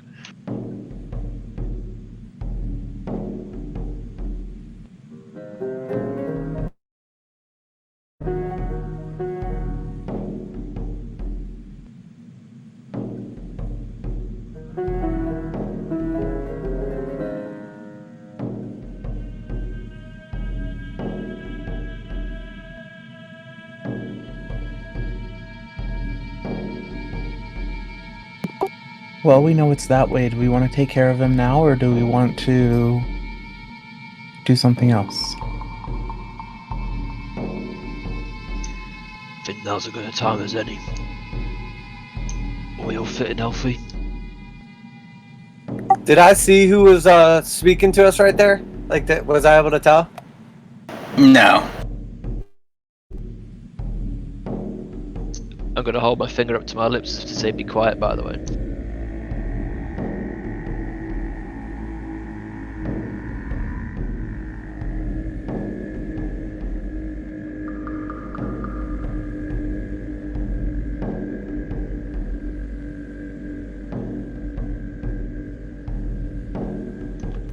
Gesture towards the door, and I'm going to make a throat-slitting gesture, and then do thumbs up, thumbs down.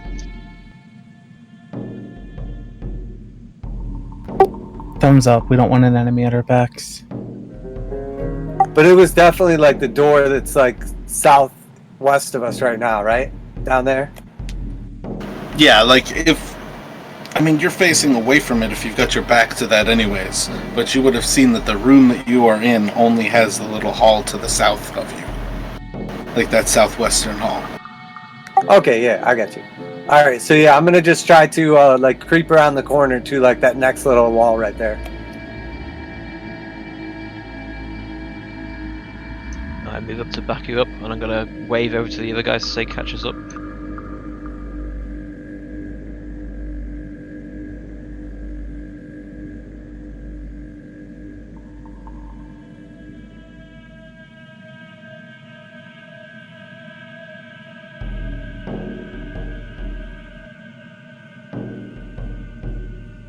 Can I peek around the corner and see, is the door actually like open or was it closed after we heard that voice?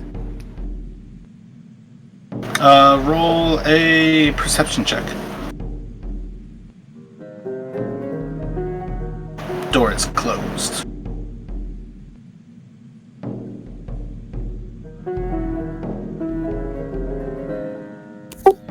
If you guys want, I can try to lure him back out.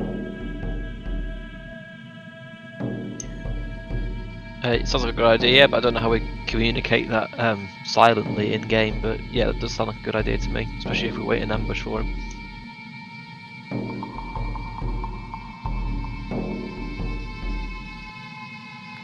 Yes, an ambush sounds good.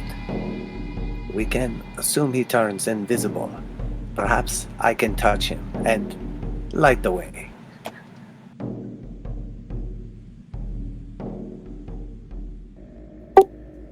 Great. Then, using that same voice, Elfine will shout, "Boss, they're not listening." Make a performance at disadvantage. And I want to hold an action. Like, if he comes around the corner, I want to touch him and cast light on him.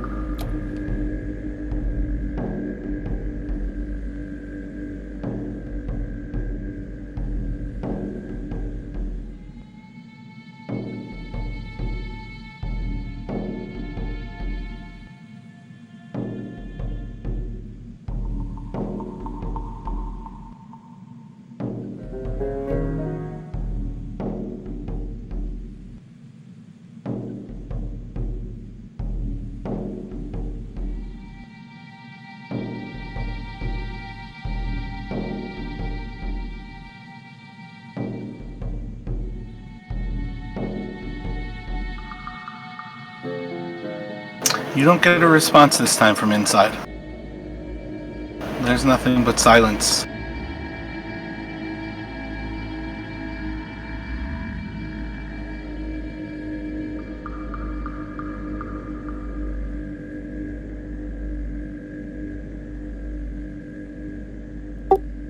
I think we'll try to really lean into it and just go overboard with the pretending to be eaten now by them.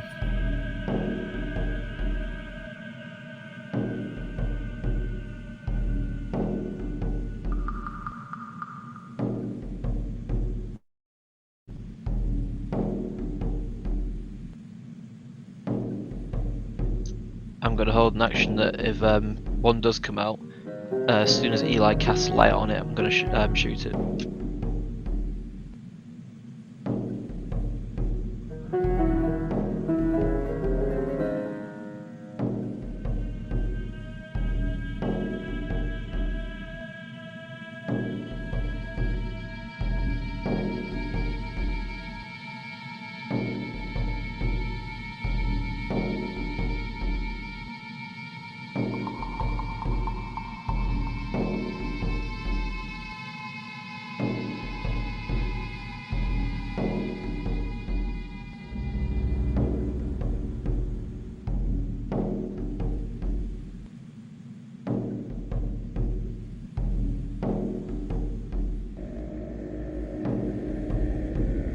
Doesn't seem to be anything coming from the room below you all, to the south of you all.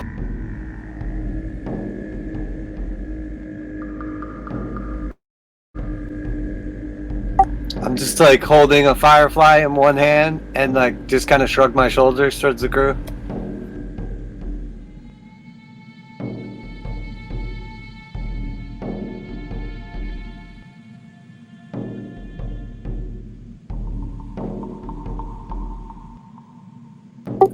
Well, that was my good idea. I don't know what comes next. We can try to smoke them out. What was the name of the female dwarf again? Well, I check my notes actually. We can go explore that other direction we didn't look at.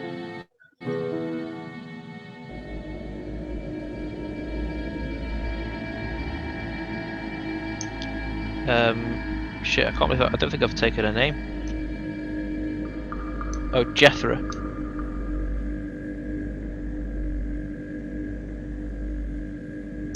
I'm gonna shout, Jethra's outside, and she says there's a problem with the ale.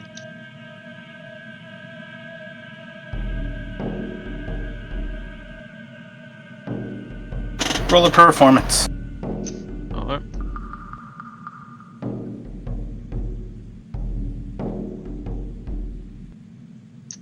16.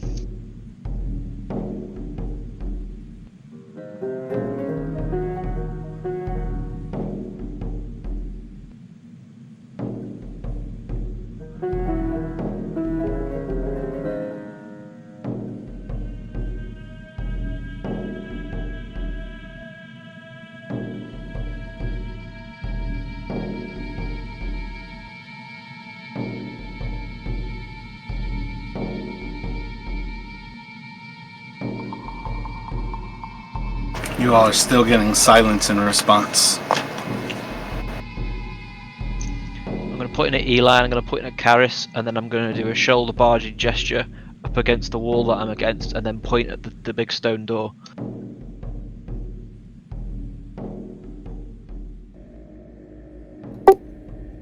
We could do that, or we can bring the dwarf bodies over, put them in front of the door, and light them on fire and force the smoke underneath of the door.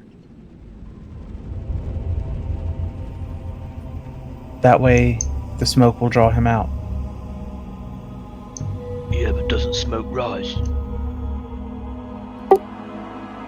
Yes, but I can't imagine that they made those doors airtight, which means there'd be a flow path from inside, pulling air from outside in.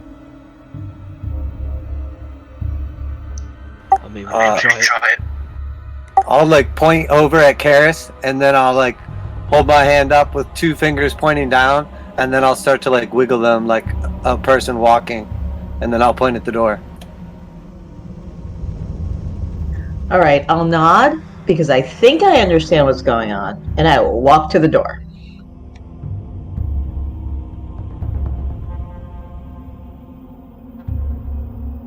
I will wink at her and then shake my head yes.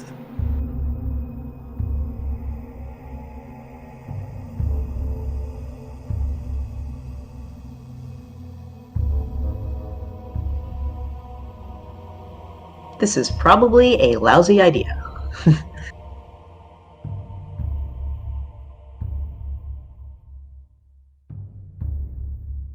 Alright, and then I'm gonna walk up to the door next to her, and then I'm gonna do like hold up one finger, then 2 fingers, then a 3rd finger, and then I'm gonna attempt to open the door.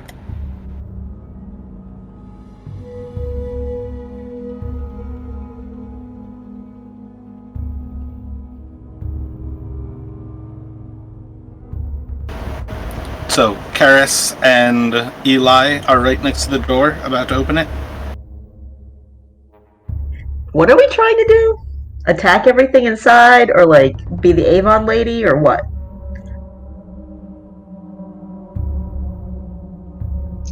We're grub. I'd say at this point, I think the plan's just to kill him.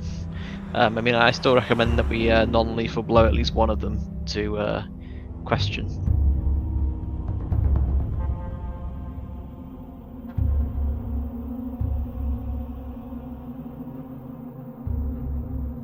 The way I see it is we don't know what's going on here still. And the only way we're really going to find that out at this point is to speak to them, and they're not just going to openly tell us, so I think we have to use a bit of force to get the answer out of them, which is what this situation is. Alright, that makes sense.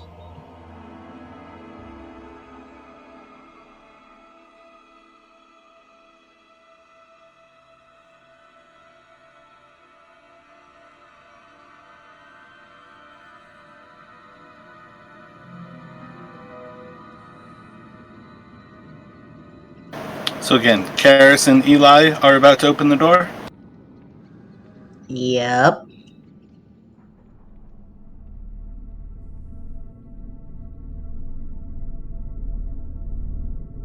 It's gonna be a bad idea.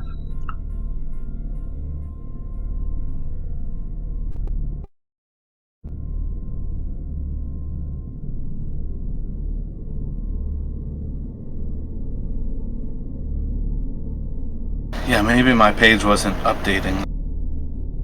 I feel like that seems like it's good now.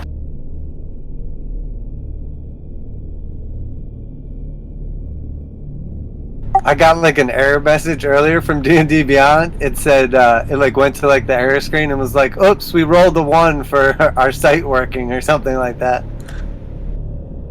Yeah, they do that on the regular. Oh, I've never seen it before. I thought it was funny. Maybe that's why your numbers are so low. So let me have you all roll initiative, and the 2 of you can open that door.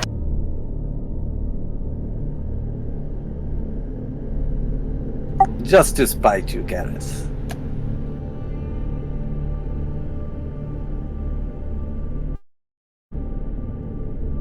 I like to have the mixed bag of rolls, though. It keeps things exciting.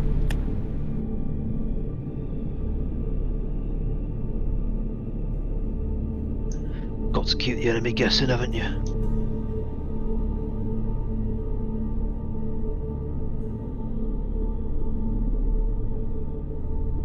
Of course. While it's fun to always roll high, it takes a certain element out of the game.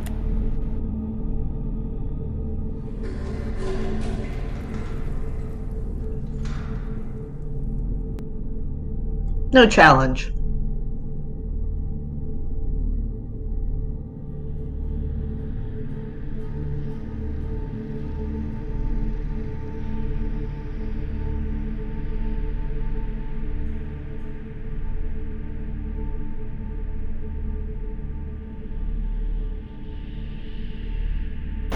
So Eli, when you open the door, you see a gray-skinned dwarf staring directly at you with a large halberd.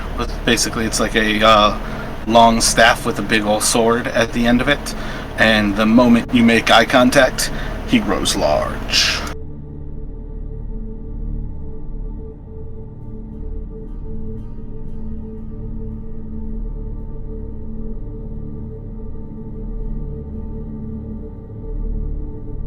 What would you like to do? Do I still have an action and everything? Like, or did it take it up to use the open the door? That's essentially your free action to open it.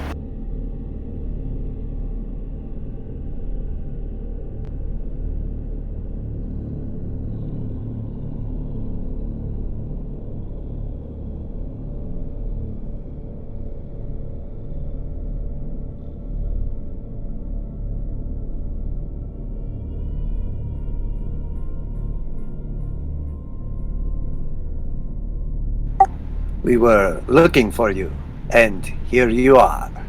And then with that, I will. If I still have like, can I see him where I'm at right now, or not really? Yeah, the two of you are like locked eye contact.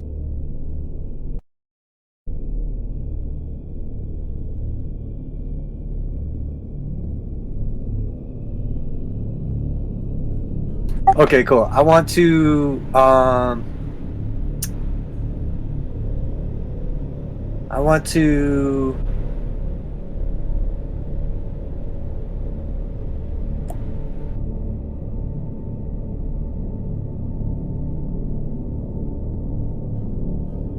I'm just gonna say to Karis, we should draw him out, and then I'm gonna take a step back.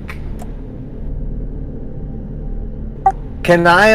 Okay, here's a question. If that was my free action, open the door. Can I still throw a javelin or no? Because right now I have my spear and my shield in my hand.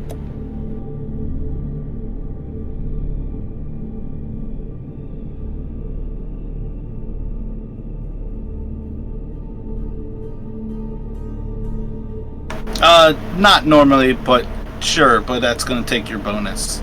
I don't think that'll really affect anything, but...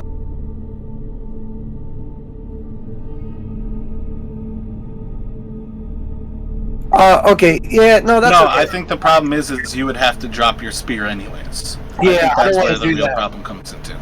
Yeah, that's cool. I don't want to do that. So that works out. I will actually just okay,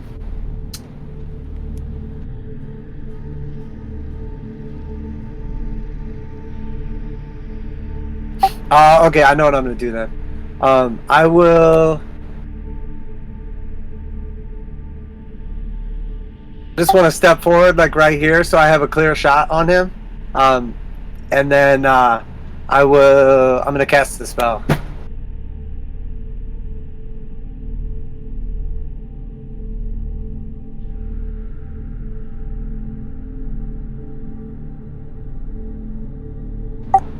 Okay, I'm gonna hold my spear up in the air and then my shield out in front of me, and then I'll smack my spear against my shield and I'll say,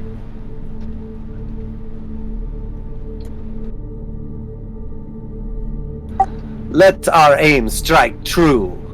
And then you'll see like a bolt of like light shoot out of my shield at him, and I'm gonna cast Guiding Bolt. Nice. Do you have Warcaster? Do I have Warcaster? No, I do not. Yeah, you currently can't do the somatics for that with both hands. I think Warcaster is what would allow you to do that with your shield. Oh, okay, well, then I guess what, I can just drop my I guess- spear then? Yeah, there's really no good solution for how it plays out, because it's still that same thing of you have to stow the spear to kind of accomplish that. Yeah, so I'll just drop my spear then, and then I will cast Guiding Bolt. Gotcha.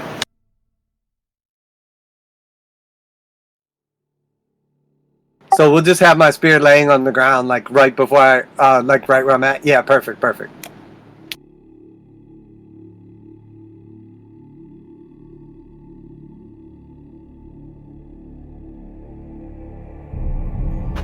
You are going to go wide, and it kind of just like plinks into the door sill and dissipates into the stone. All right, and then I'm going to step back with the rest of my movement and try to draw him out.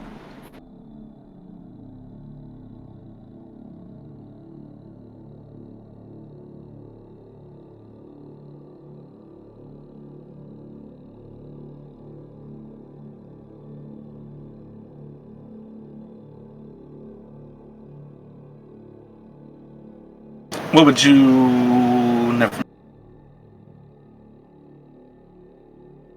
Me?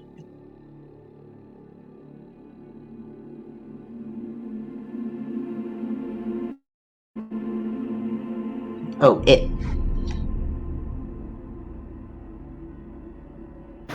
He is going to make an attack on you. You'll have +5 to your AC from the door sill. I think a 14 is going to be a miss. Yeah, it'd be a miss anyway. I'll move to the side. And he's just going to yell out in Undercommon, "You're fed!" And it's going to go to you, Karis. Alright, I'm gonna throw a dart at it. And then I'm gonna run into the hallway. Successful hit. He's going to swipe at you again. And also miss.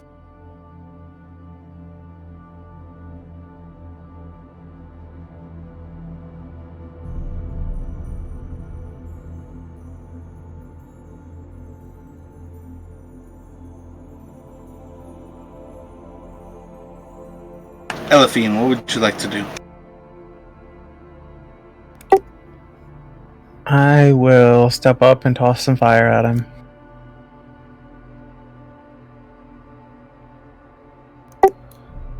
Actually, I'm going to... We didn't actually light him, like, use light on him, correct? I think the spear is the light. Yeah, the spear currently still has light cast on it. I'll cast Fairy Fire on him. He needs to make a DC 14 Dex save. What 20-foot square? It's a 2x2 basically on these squares. He's 20 feet, right? Like his character takes up 20 feet right now? 10 foot. Gotcha. I mean, then just...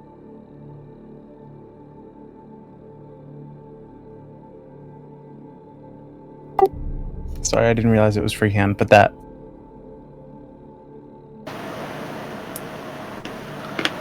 Seems like he is perfectly fine, but he is still glowing. And that's my turn.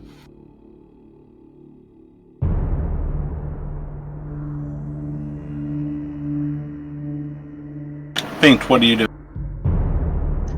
Okay, I'm gonna move to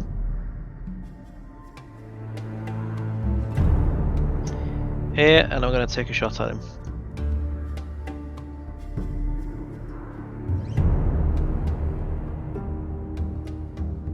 That misses, and that ends my turn. Actually, the rest of my movement, I've only got a couple. I think I've got 2 squares left, so I'll just move here, and that'll end my turn.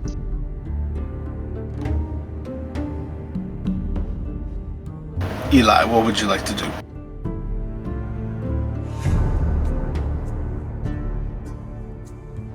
Oh, wait a second. No, never mind. Never mind. It still misses. You have advantage to shoot him, but he has AC from the actual corner there. So it just plinks off of the door sill. But Eli, up to you. What would you like to do? Okay, I will move back up and grab my spear.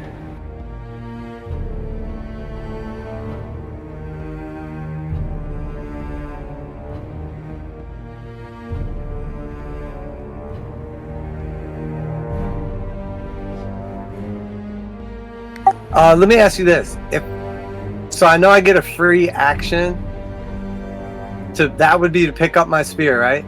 Yeah.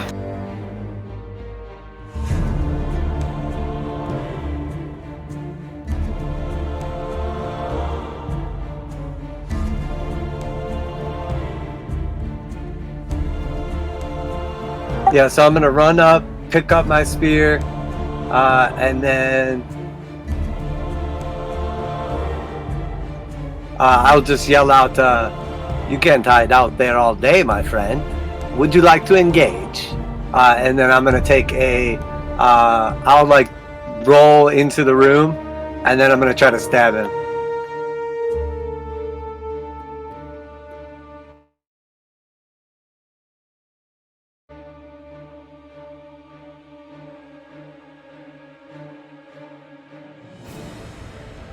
Yeah, I think I can get to right there.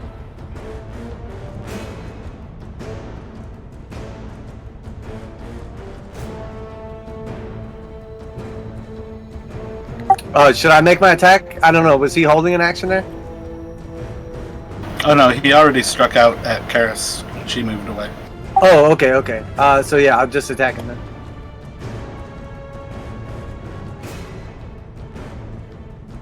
Solid hit. A true strike. Now the back end.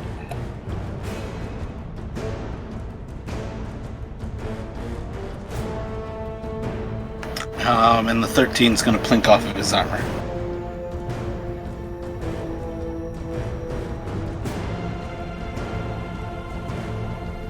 I'll just wink at him and say, "First blood."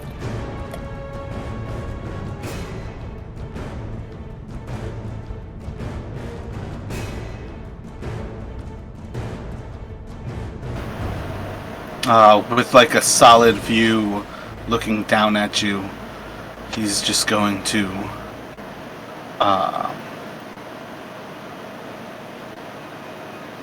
yeah, I think he's still gonna cry out for help. He's gonna again yell out, "You're dead! Yuck!" And then he's going to smash into you with his halberd again. Yeah, I didn't want to not go in there because I feel like my character wouldn't know what fairy fire is.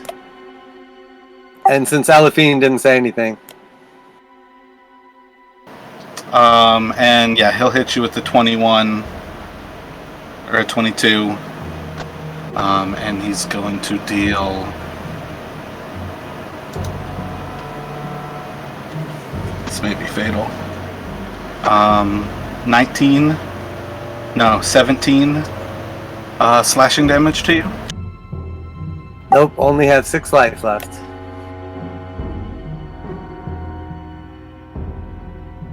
Yeah, but it does 11 over. Don't you have 10 hit points total? Yep. Yeah, so that's a fatal. He's just going to cut you in half. What? No!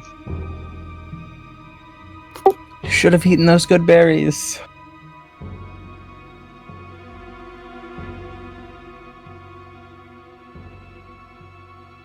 Only in death does duty end.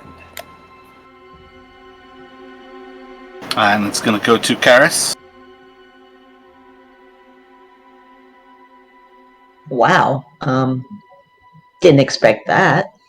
All right, so I will Level run in, 1s.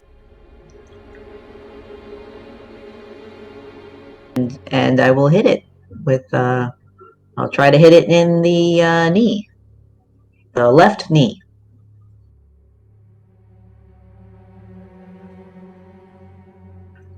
You crit for 7 more. He is bloodied. I get a crit with that. You're not counting the 10.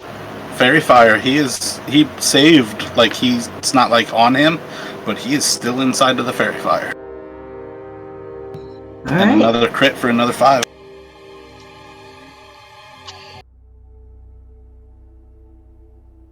And I think we left off with Karis. So we can go to Elfie.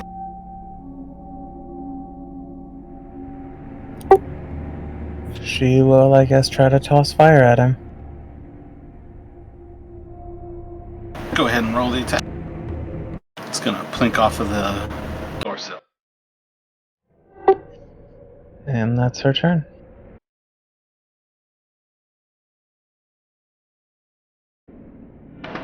So we'll just bring you in right from the doors, but you can come running in with Ezekiel like that. Damn, I like half did stuff on my laptop and half did it on like the main thing and it's not like updating. It happened to me the other day, it's annoying as fuck. It's got a hammer refresh on this one.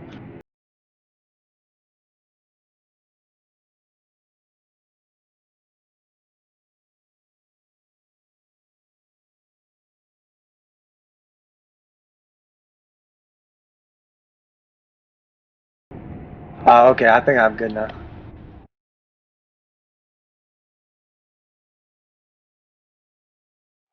So where am I coming from? Like, just from behind them? Just from the doors, yeah.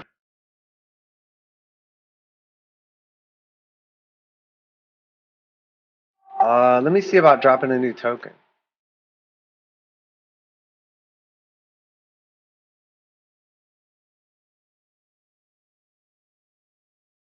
Oh, okay, so am I moving in from those doors back there then?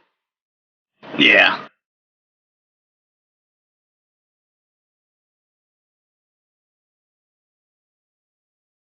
We've exhausted all of the jail cells that I could have you bust out of.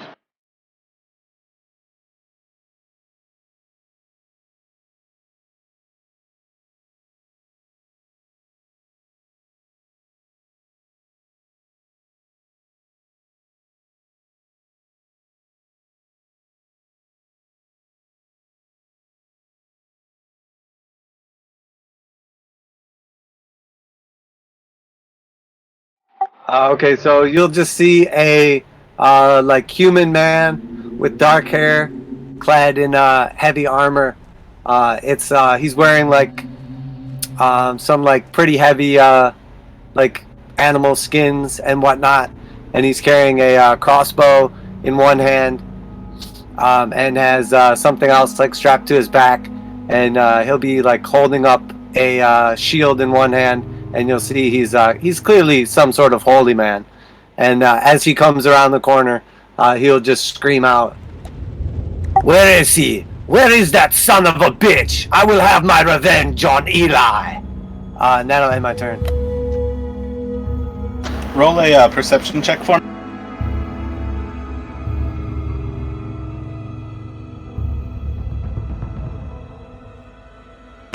As you're coming through the main entrance, you hear that there is activity coming from the northeast corridor behind you, as well as this fight that is happening before you here.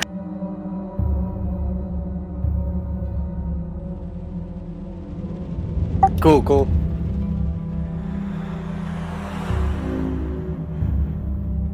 What would you like to do, Fane?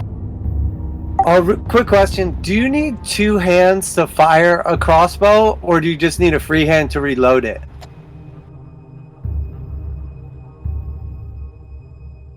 I think crossbow is two-handed.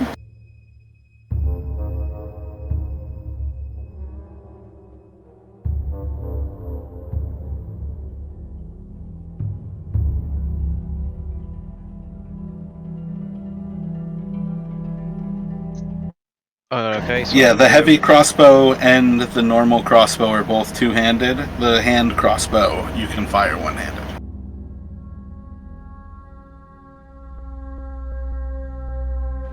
The light crossbow, that's the regular one, right? Yeah. Okay.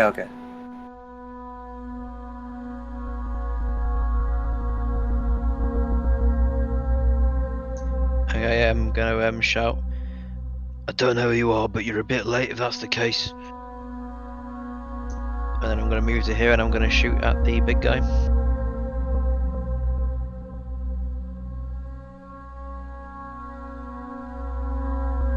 For 18 for 8.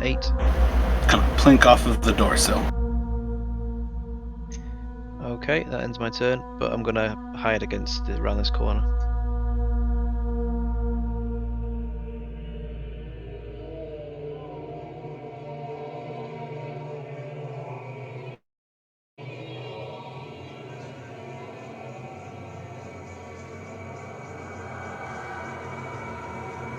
He's gonna take a swing at Karis. 12 to hit. I feel like that's a miss. Miss. I will duck even lower to the ground.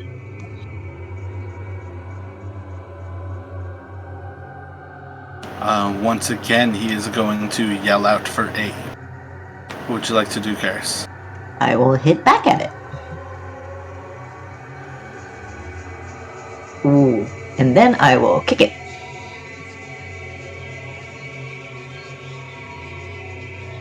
Not well.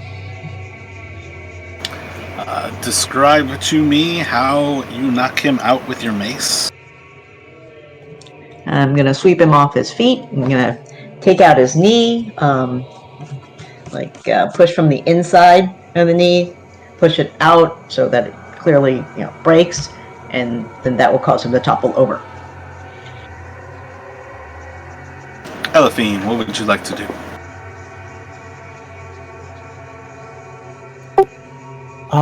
I guess we will try to throw more fire at him. Make the attack, disadvantage. Big ol' swing and a miss.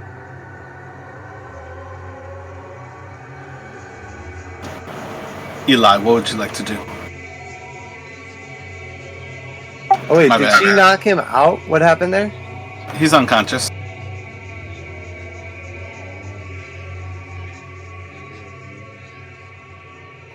I'll just run up to these two, and he'll just yell out, "Where is Eli? The dwarf told me he was here." Can I do a perception check to see if I see his body? I think you would very clearly see his body just below Caris to the south.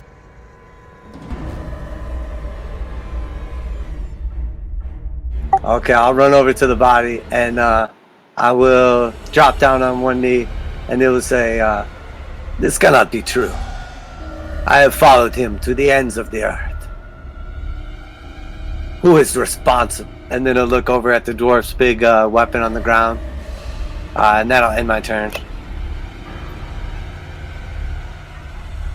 Oh, actually, if I could say one more thing, I'll just say, "Careful, I was followed." Careful, what? I was followed.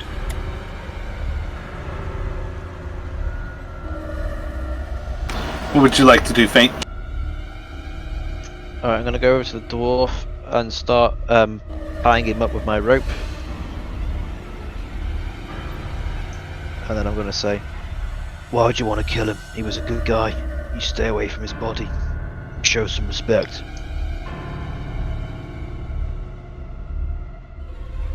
and that'll end my turn.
Just going to hear a yell from behind you. Karis, what would you like to do?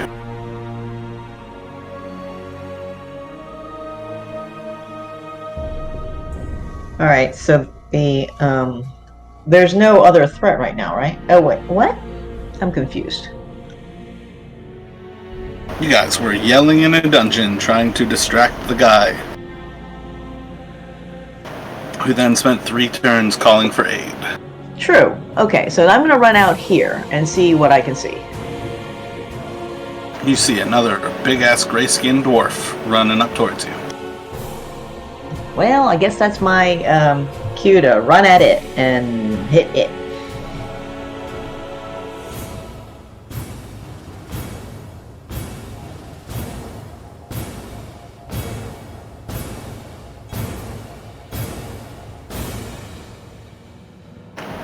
Mace is gonna sink solid right into its scale mail, smashing into its chest. Alright, and then a kick. Kick lands solid into its ankle. He is bloodied.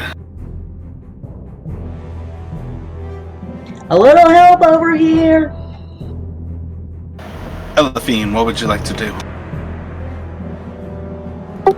Try to hit the same guy. Oh shit, my bad. There you go.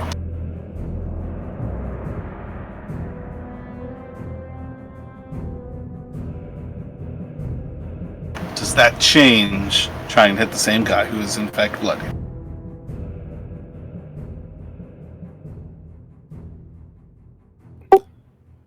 No, I don't think so.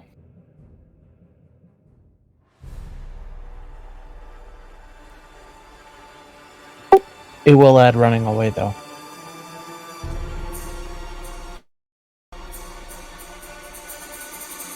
Oh, why didn't I think of that? 20 is a solid hit. Still just bloodied. Go to Ezekiel.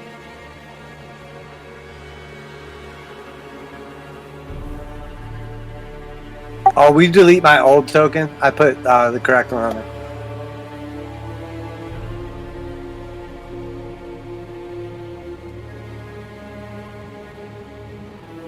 I'm going to pick up Eli's spear and stab it into the dwarf's. No, actually, I'll pick up the dwarf's halberd, and I'm going to try to kill him with it. Make that attack. You have advantage.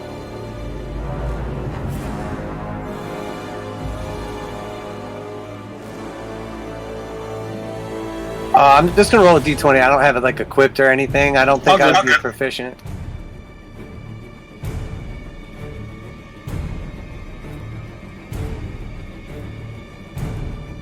One more. Solid hit. And he is going to stop breathing. And then he'll just yell out, "He deserved death, but not at your hands." And that will end my turn. On to faint.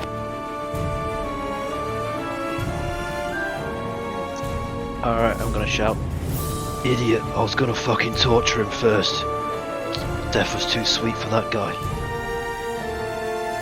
I'm gonna move up to here, and I'm gonna take a shot at the bloodied one and engage with Caris. Ugh, fuck.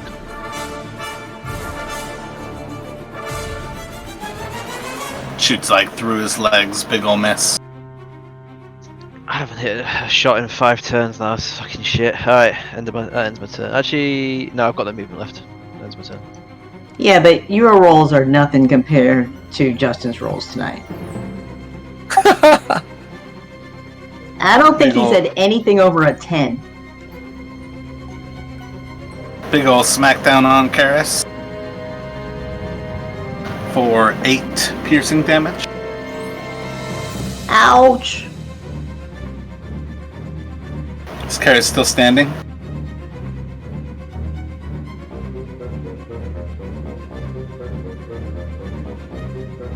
I feel like that's an unconscious Karis.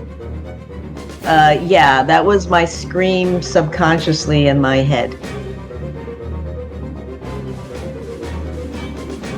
I fell down. Roll a death saving throw.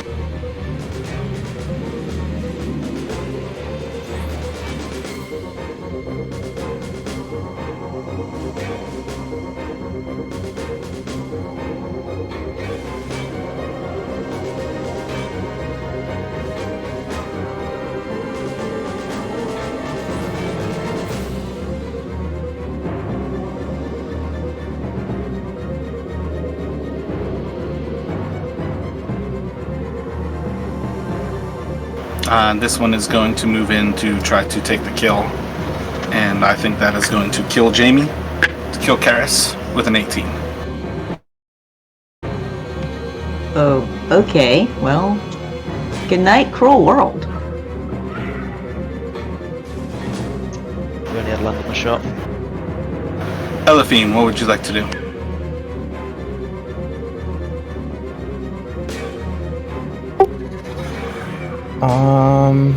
I mean, I feel like at this point the answer is beg for my life, but we'll try to throw some fire at the guy that I can see.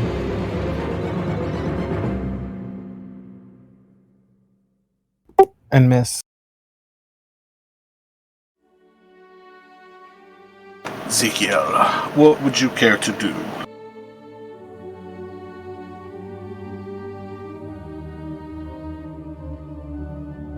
Okay, so...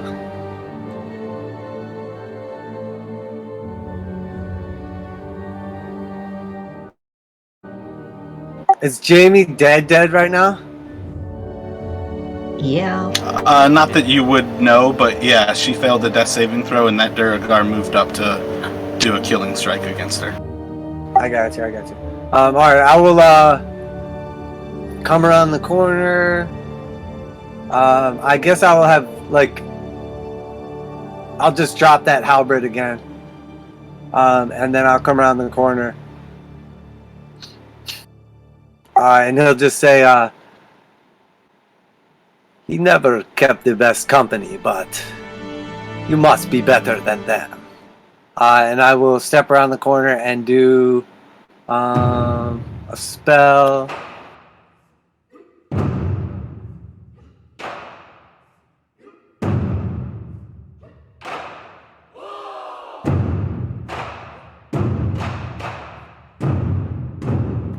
Purge this creature with holy fire.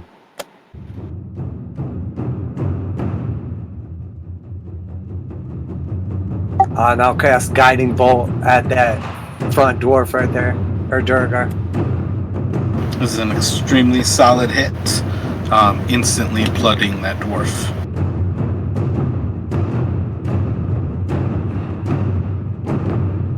Anything else from you? Otherwise, it is on feint. Both dwarves ahead of you are bloodied, and one of them you have advantage if you attack the closest one. Yeah, I'll just like yell out for my bonus action or whatever. You should be able to finish him with ease.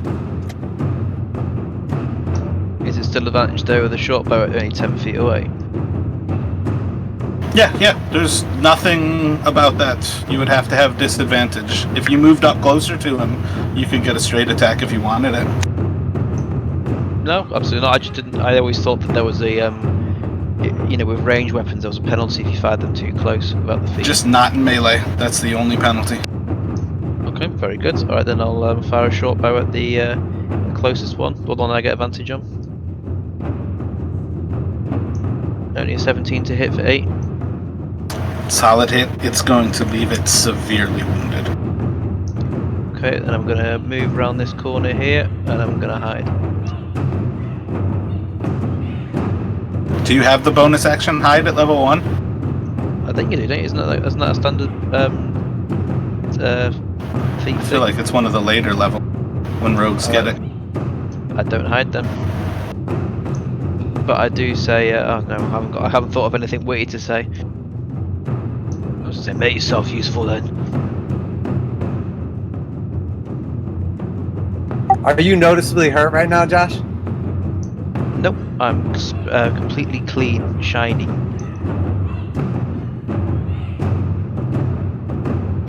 You're gonna notice the female duergar behind yells out in frustration as the other one closes into the door sill, and she is going to drop her pick as she pulls a javelin and is going to throw it at Ezekiel. 15, I think that's a big ol' miss. Yeah, that's a miss. And it will go to Elephine. We'll try to throw fire at whichever looks more hurt. Roll a perception check. Doesn't matter because you can't hit with that. It's just going to plink into their armor, but the one in the back is more injured. That's you. What would you like to do?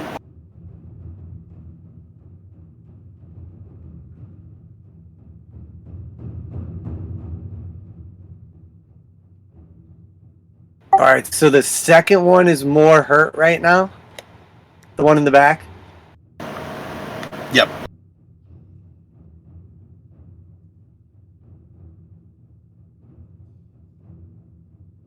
Is it possible for me to do some sort of acrobatic roll or parkour off the corner to get past the one directly in front of me to get to the second one? I feel like when you're a smaller creature, you can move through the other one without any issues, but at very least it's difficult terrain moving through another creature's square. You just can't stop in it. Okay, But I want to think just... for the same reason that the midget creatures can run through other creatures' feet, you can just do the same when they're large. Alright, I'm going to jink to the right, and then I'll step back and kind of jump off the wall past the one directly in front of me to get to the second one. Do you have acrobatics as a proficiency? I do. You do some crazy monk shit, even though you're rocking out some heavy-ass armor.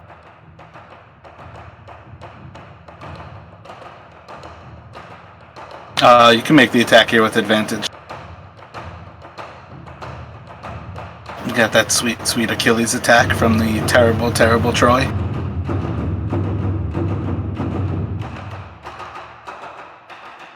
Sorry, I have to equip a weapon.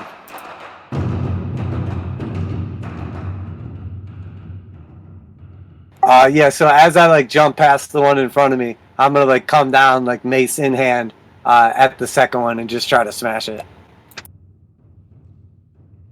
Solid smash. And how do you kill it? I was just gonna straight bludgeon it in the face and crush the front portion of its skull. Yeah, as you crush into its skull and it starts to shrink down, it splits the head open man, I'm thinking of, there's an orange chocolate that you crack it against a hard surface and it peels outward like a blooming onion. There we go. As it shrinks down, its head blooms around your mace. And I will just yell out, "Get on your knees or I will bring you to them." And that's gonna end my turn. And it's gonna go too faint. Alright, I'm gonna go on the corner and I'm gonna shoot at this guy again. That's 7 misses in a row. And I'm gonna go fuck, and then I'm gonna go back in the corner. Actually, no, I'm gonna stay where I am and I'm gonna shout, "Go and get me that big guy!"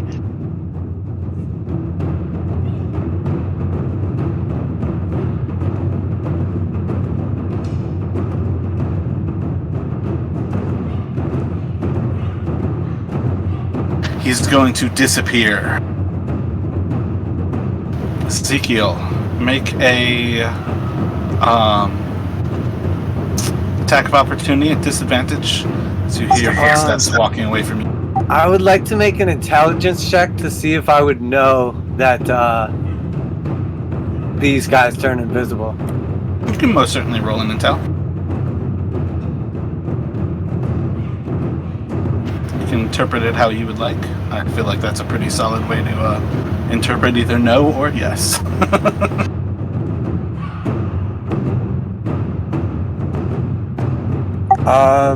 Yeah, I'm gonna just assume that I don't know what just happened.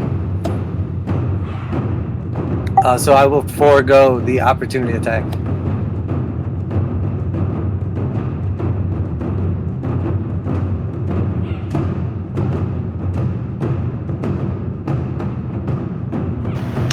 So let's take another quick break here. Jamie, have you possibly been already creating another character right now? No, I was kind of hoping I wasn't actually dead. No, you got killed. You guys killed the leader of this group who was yelling for help and then went silent, she definitely saw a downed opponent and finished you. So yeah, if you want, again, make a copy of Karis for what it's worth. You do not necessarily have to think up a new idea here. Depending on how you all move forward in these initial next moments, it'll kind of decide how we finish off the actual session here. But I've been drinking tea all morning and I need another break.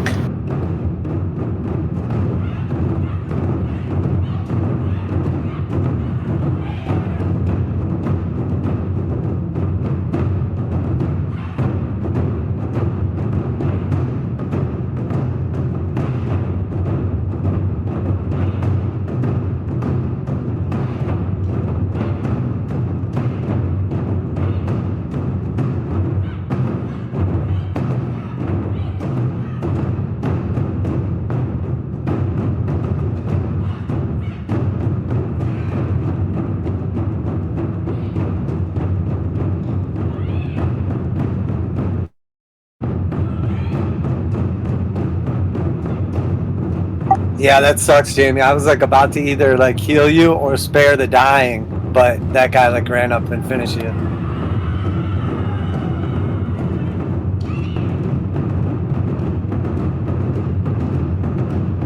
Yeah, sucks, guys. Tough break. Sorry about that, but at least you can just have the same character again with a different name, effectively, I guess, a level 1, but still pretty shitty. Sorry. I feel like if I'd landed at least one attack during that entire fight, it would have helped. Yeah, I think those two had less hit points than the leader, like combined. Actually, no, one of them actually had pretty high hit points close to the leader. But yeah, that was an interesting way for things to unfold, like yelling for help and how things kind of got to the yelling point. That's where things got a little too comfortable, I feel like.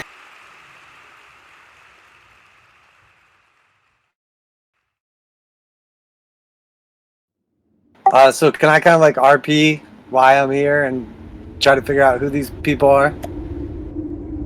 Yeah, I mean, I'm open to it. People can definitely step away and actually take breaks here. As Jamie has any questions, we can solve that. But as far as things go, like, you're more than welcome to. You know, I've heard Josh speak, so at least some people are here. Yeah, but just give me 30 seconds, sorry, I just need to go and actually get... I've completely forgotten about whiskey, I need to go and get a glass, and then I'll be back in 30 seconds, mate, and then, yeah, I'll RP with you.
So who are you, coming in here, talking shit about my dead friend, and then bringing people that killed Karis?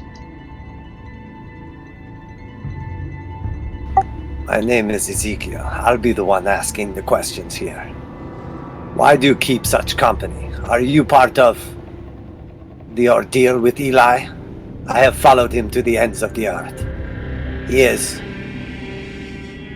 He was to pay for his sins, but I see fate has caught up with him before I had the chance to exact my revenge. Sins? What kind of sins? The only sin I know about is the smut book he wrote. There is much you don't know about Eli. The book he wrote is responsible for much trouble in our lands. He got involved with the wrong people and brought problems on my family. Shame.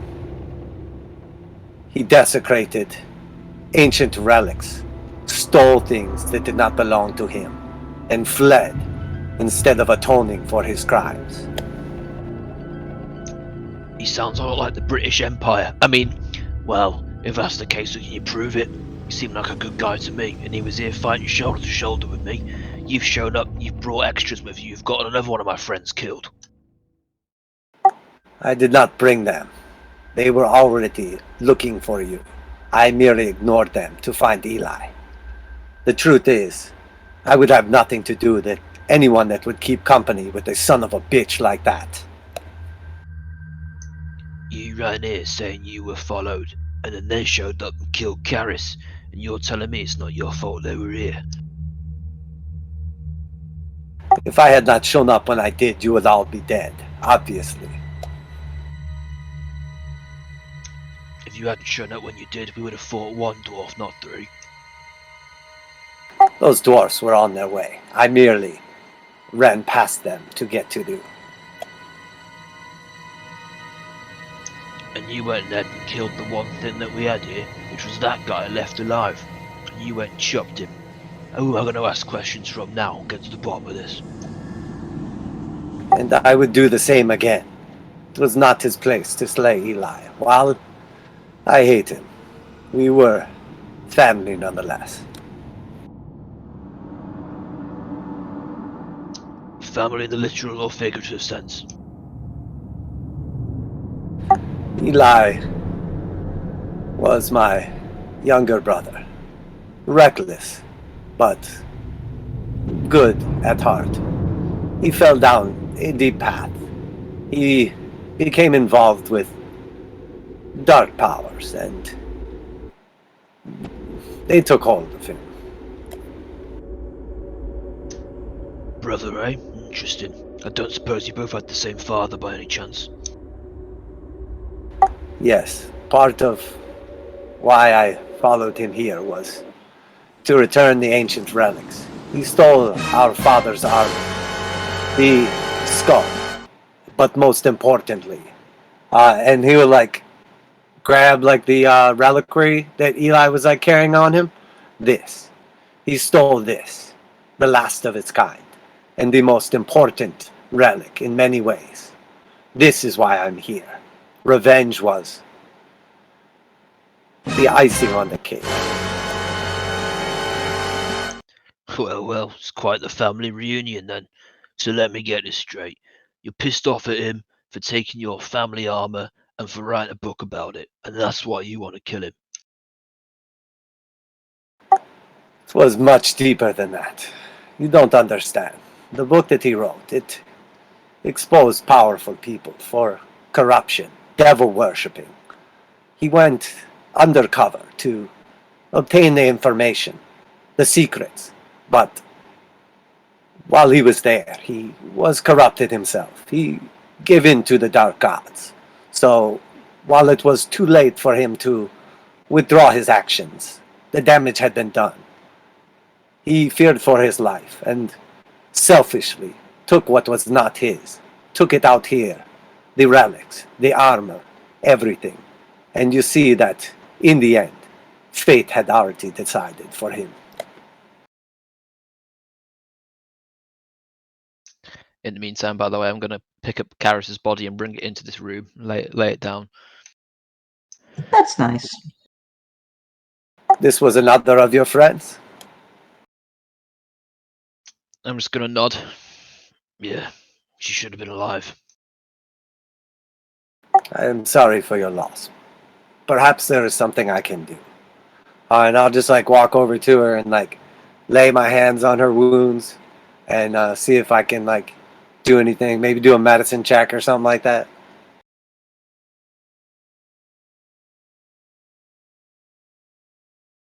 You can definitely do a medicine check. You said you had gentle repose?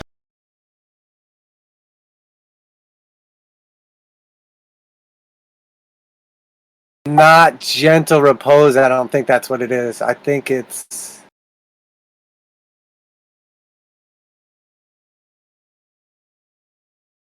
Spare the dying.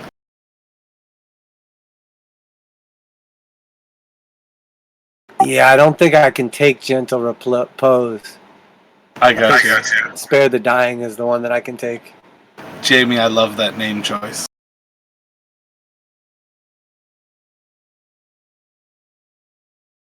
They all end in is. I'm trying to figure out the modifiers right now. If it's an odd number, isn't it the same as like the next even number? It's the same as the even number below it. Even numbers are like the break point. So if you're 17, 18 gives you the +4. Okay. Yeah, I'm- so Okay. I'm sorry. I think this one is too far gone. There's nothing I can do. It's a real shame. I quite liked her, to be honest with you. She had a lot of fight in her, as did Eli. We've not been together for long, I'll be honest with you, but it's only been a short space of time, but the four of us have become quite the little team. And I'm going to nod at Elephine, sorry. You can change your name however you like. It's going to be pronounced different every week.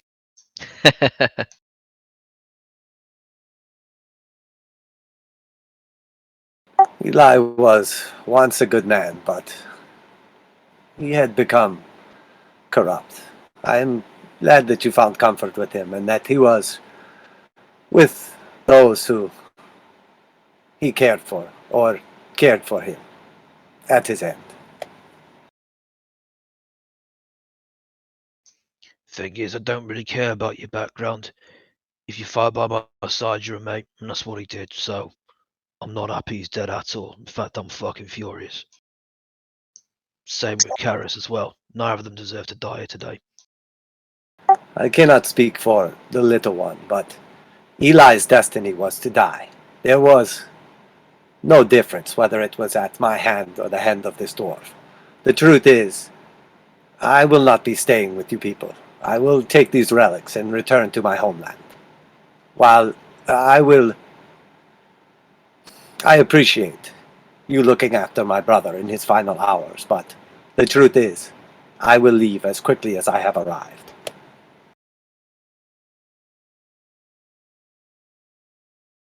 So what, you're just gonna loot his corpse and then fuck off? Is that your plan? I will take back what is rightfully mine. My father's armor, the reliquary, and, of course, the skulls. Yeah, you might want to do a stock check on them though, because I'm pretty sure he's added to them since you last saw that armor.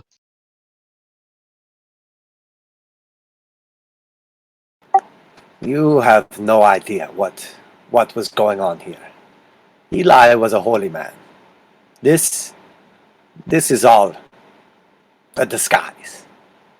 These skulls, the bones, this is not Eli. He was hiding. He was trying to pretend that he was something he is not. Yeah, I'm pretty sure he wasn't actually a skeleton. That was just some kind of like decor. But my main point is though is whether he was, a holy person or following one of the false gods or whatever. I'm not too interested. All I know is he's a friend. He's just been killed, and then you showed up screaming you were going to kill him first, and you were disappointed he was dead already. So, not too sure to think right now.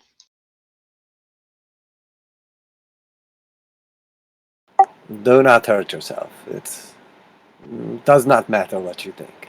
The truth is, we'll make our way back to town, and I will leave this place as quickly as I have arrived, for I have no further reason to be in these lands.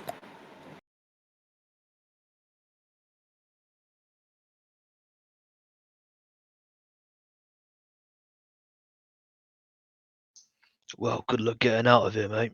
All the water's frozen.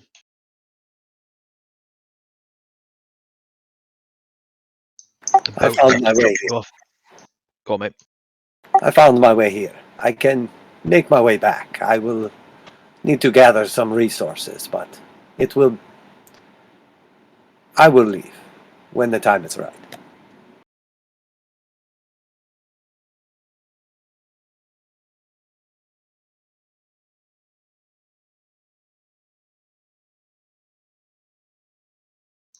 I was going to take Karis's headband off and then tie it around my forehead without lifting my hood down at any point. It's all gross and sweaty. Perfect. Bloody too, I'm sure. Yeah, that Definitely too. bloody too. A little bit of brain matter. Even better. So what, he's gonna take all his shit with you? I will take what is rightfully mine.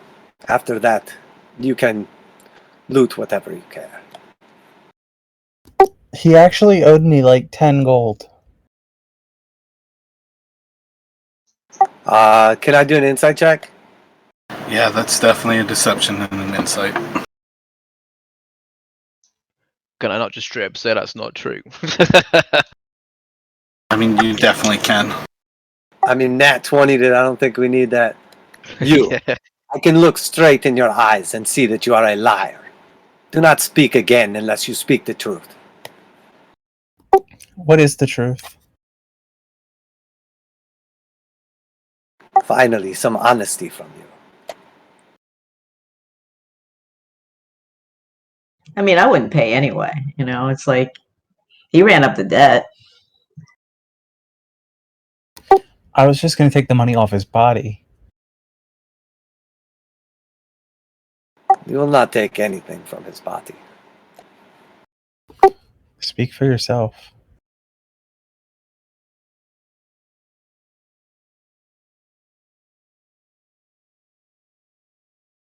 Do not test me. I promise you, you will not like the results. Stop taking this towards PvP.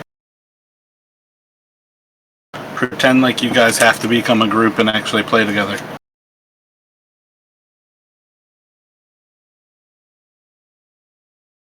I'm just RPing someone that clearly lied to me about my dead brother, and I rolled the nat 20, so... I'm not saying on either direction. I think on both parts. Like, just try to find a reason that these characters are about to become a group. I thought he was taken off. Yeah, so what's the plan here then? You just follow us back into town, and then you just fuck off into the mists? Yes, something like that. I will return the relics to my family, and you will not see me again.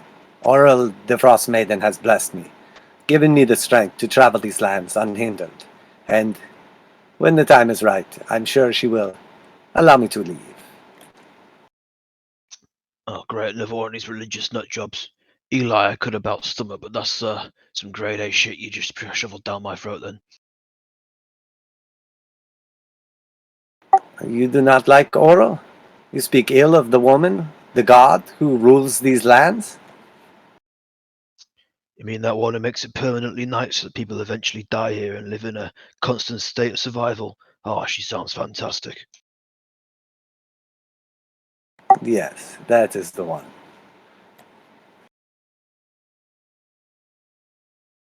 Oh yeah, praise be to Oral.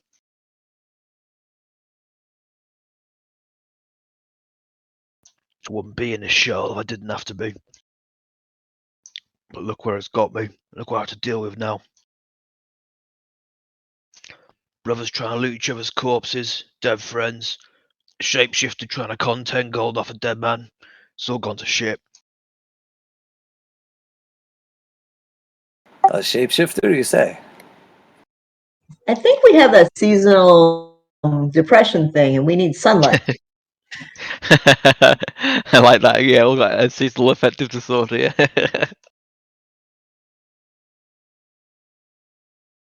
And something besides fish. It's at least noticing part of the horror of this whole campaign is that you're supposed to actually imagine that is what people are going through.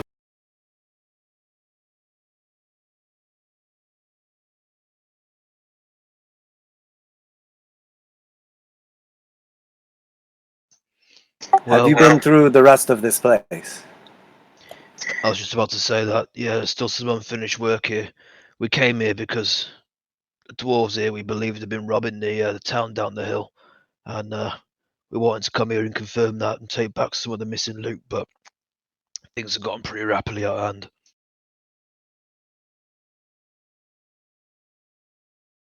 Yes, indeed. I've heard rumors of these type of creatures, but never seen them grow in size like this.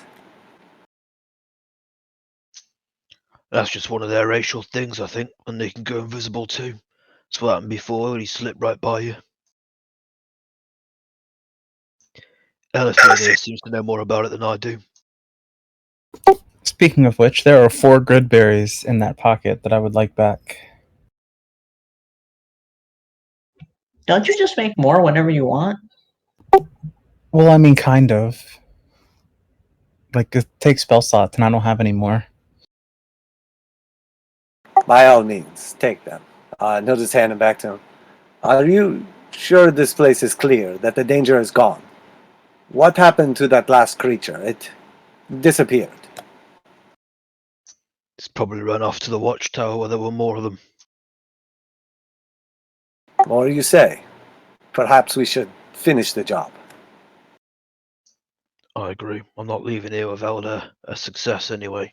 Don't want this all to be in vain. Have you finished Paris? Yeah, that I wasn't doing anything else fancy wise. Just moving some of the numbers a little bit.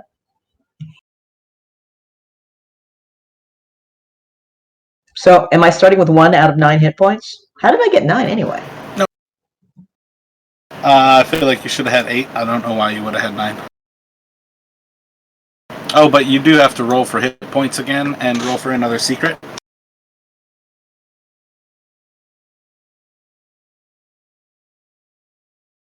What do you want me to roll for hit points? I think monks are a D8. I think you all chose D8 classes.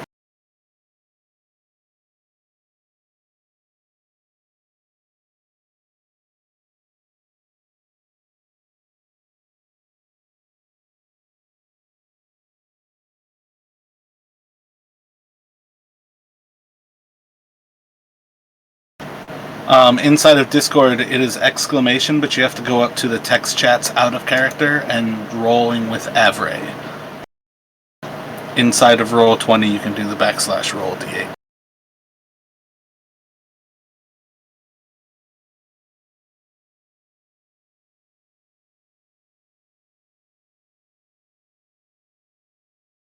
So if you go under your edit and the class tab, if you switch to your hit points and check,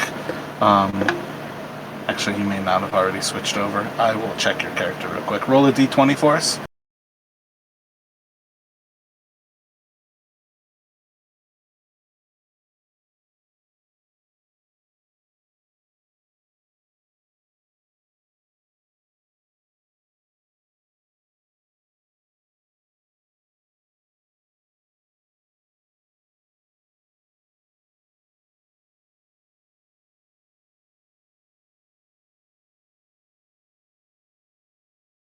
Damn, you buffed that con.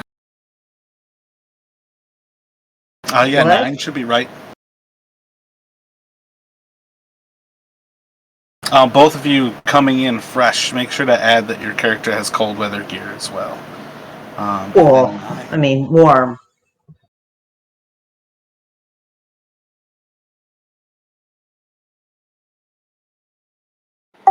So however long it takes, I guess, to loot Eli's stuff, when I'm done, I'll just sort of leave the crossbow laying on the ground, and I'm just gonna take, I guess, just the spear and then various random pieces of the armor, and then the shield as well, and then the skulls and the reliquary, just gathering up some of his random shit. Yeah, you're more than welcome to loot your corpse.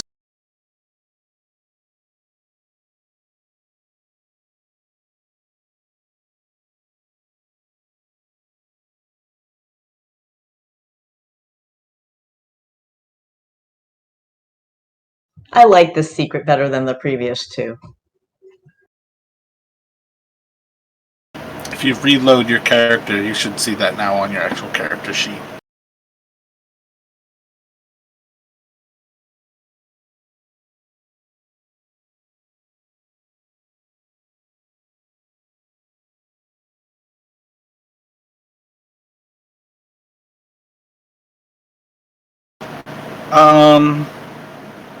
So yeah, are you guys, I mean, for what it's worth here, I think it's a pretty legitimate time that we can fast forward through.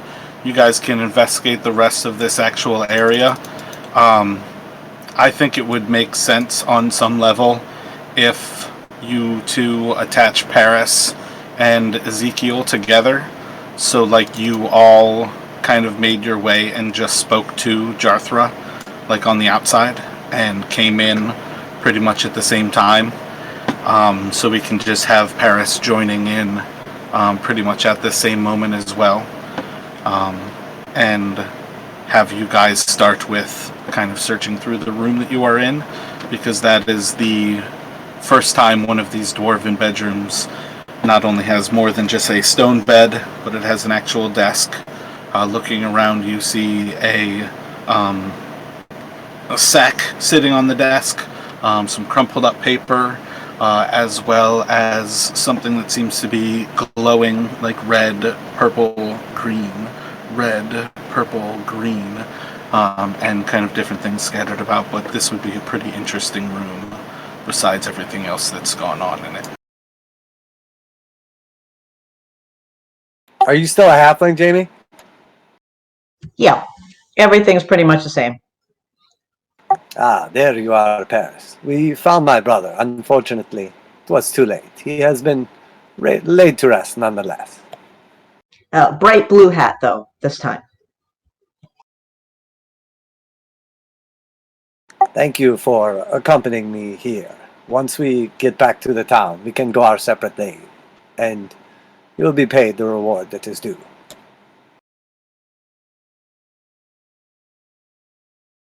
I'm just assuming we met in town or something like that, and you decided to come here to help me find him or something. I don't know. Sure. So are we saying that we found the stolen loot? You guys found the stolen loot in the first room that was filled with loot. Okay, got it. It's got It the was lantern filled back with on. loot? I thought it was filled with goats. The one where you killed the two brothers, that was the room. All of the stuff where you found the ale that was from Goodmead, where you found rice and different goods, that was Oh, the the stolen pantry, loot. the pantry. I mean, you guys can consider it a pantry, but that was the stolen loot. I feel like I rolled like a -1 or something like that, and that's probably why we just found a bag of rice. You rolled absolutely horribly on that first one, yes. It is exactly why you found a bag of rice. Well, I mean, they're starving, it's dark. Maybe a bag of rice is like a big deal.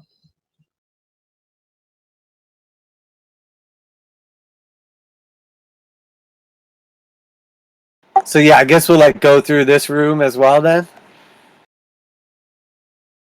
Yeah, so just throw out, give me a group investigation from you.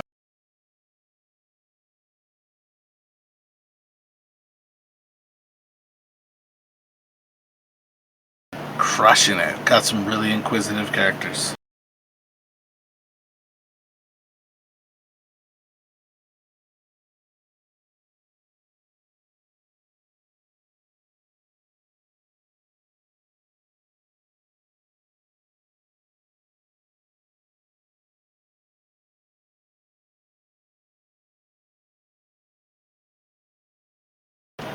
Alrighty. So you all are able to find 14 gold pieces, 16 silver pieces. You see several shards of like a dark crystalline glass that kind of feels like metal if you touch it. Crumpled paper, as well as somebody eventually moves the burlap sack that's sitting over the shifting light, and you see a lantern that shifts the same colors as the aura that you've seen above head.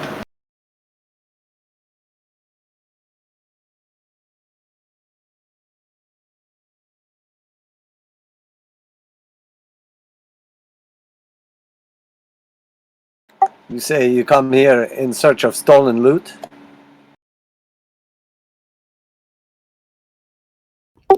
Yeah, like that lantern right there. This is what you were looking for? I think so. That's the main thing we came here for. Yeah, that's right. We didn't really confirm what the rest of the missing stuff was, really. In hindsight, we probably should have done. But that was the main thing. That and to confirm who was doing the stealing. The only problem now, though, is that we've kind of just ruined the supply of ale into the town. So, but it was stolen anyway, so we'll have to tell them that.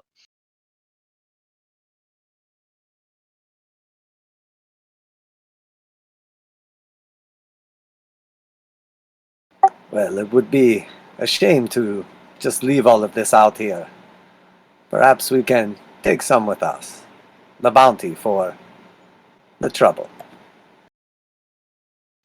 Yeah, it's just a case of what we can carry, and I suppose we can tell Jeffra that she can still supply the town in the meantime with what supplies remain here. But still doesn't answer the questions as to why they were doing it and why there's all these mushroom zombie things around here. I don't think this is where she's getting the ale from. She said she had never seen here before. And this looked to be newly constructed. That's right, but she was meeting them out in the middle of nowhere with the sled, wasn't she? I don't think we know that. Two of you can do intelligence checks.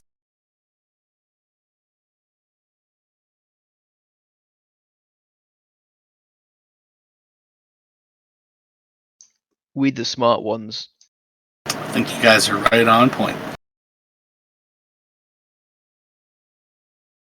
The dwarf out there, she was in on this? My bad. I should actually ask, do either of you have history as a proficiency? No, never mind. Nope. Sorry about that, Justin. Oh, I just said, the dwarf out there, she was in on this? I got the impression from her that she was merely a paid guide. And that's what I mean. She wasn't actually, in on it. I just think that she was helping arrange the deliveries, but not knowing that it was all stolen stuff,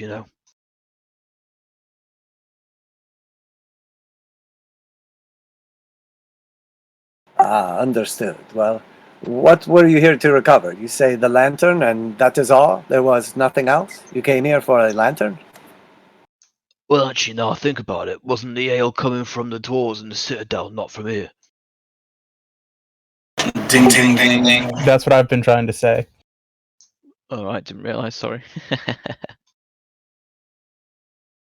So what was your question, sorry?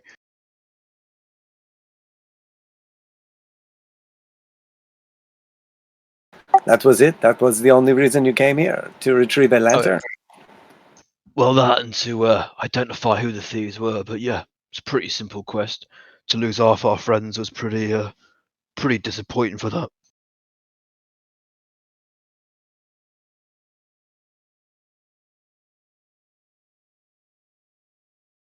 Well, perhaps we should resupply and head back to town. If the job is done, the job is done. I'm going to forgo carrying supplies to carry these bodies out so we can at least give them a proper burial.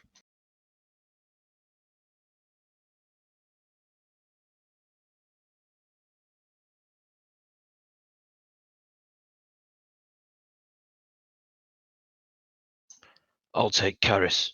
Don't suppose you can shapeshift into like a wheelbarrow or something to take Eli, can you? Me? No, I don't shapeshift, remember? Cast spells, whatever it is you do. Grow taller, turn into a dwarf, turn into a wheelbarrow.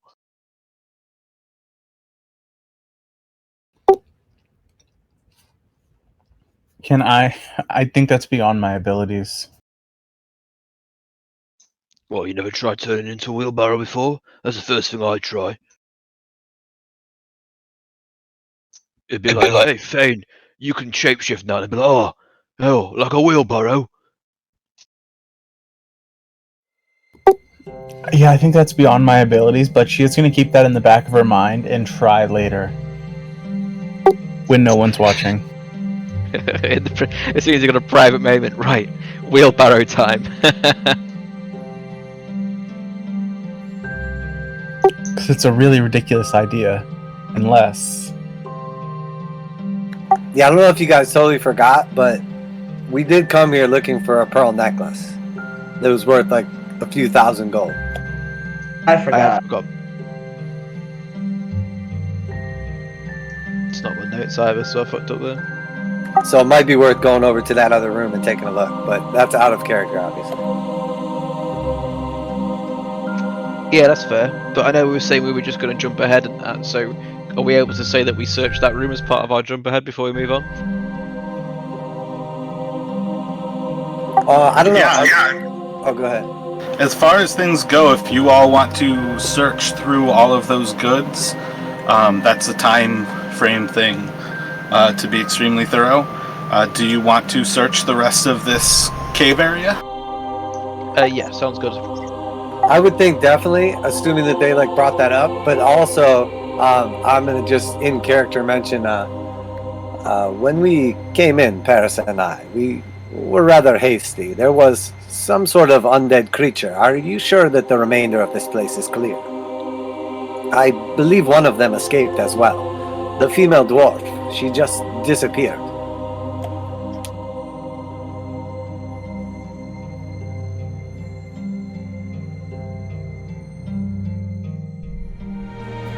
The female duergar.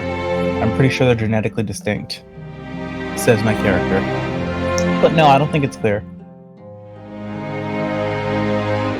Now, before we came in, we saw some more duergars through the bars over there, so we know there's definitely more in here. Plus, there was some in the tower. Then perhaps we should finish looking around and taking care of business.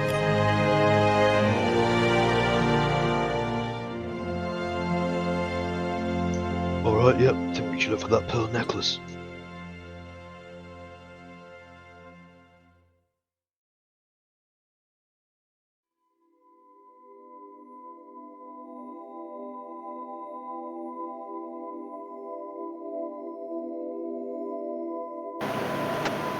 So going back around, looking through like the northern portion of this area. I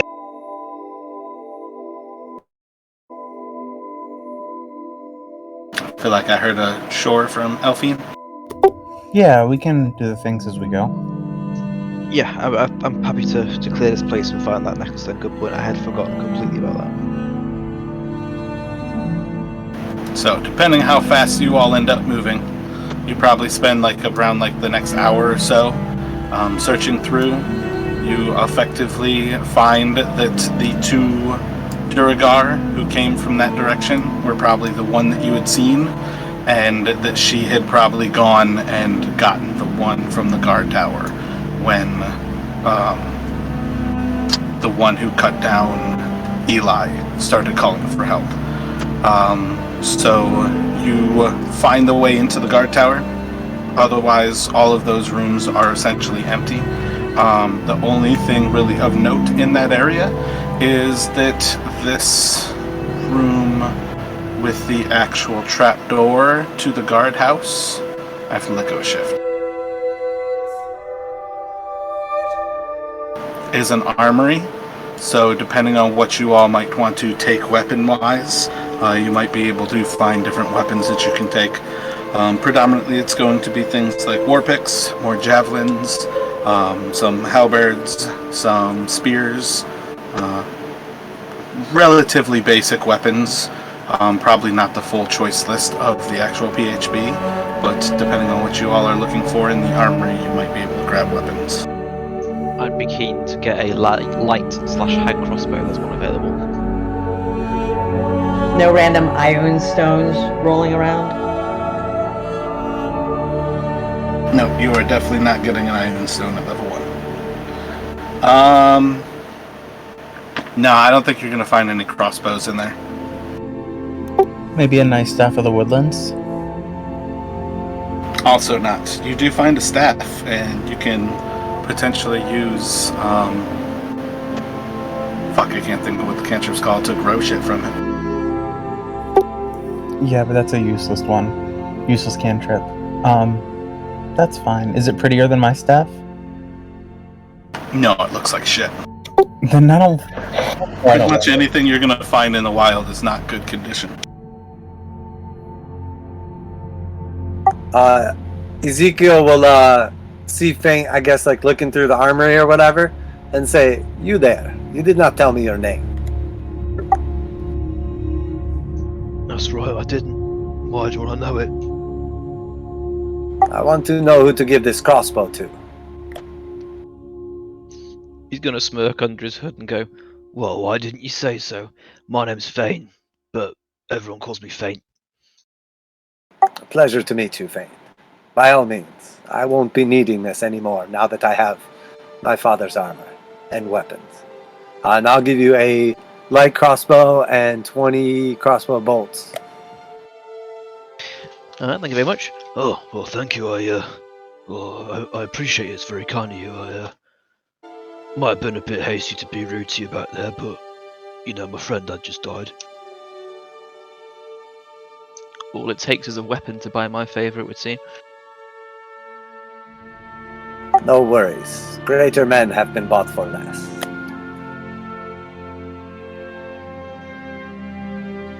I hope you're not speaking from experience there. Of course not. I'm a holy man.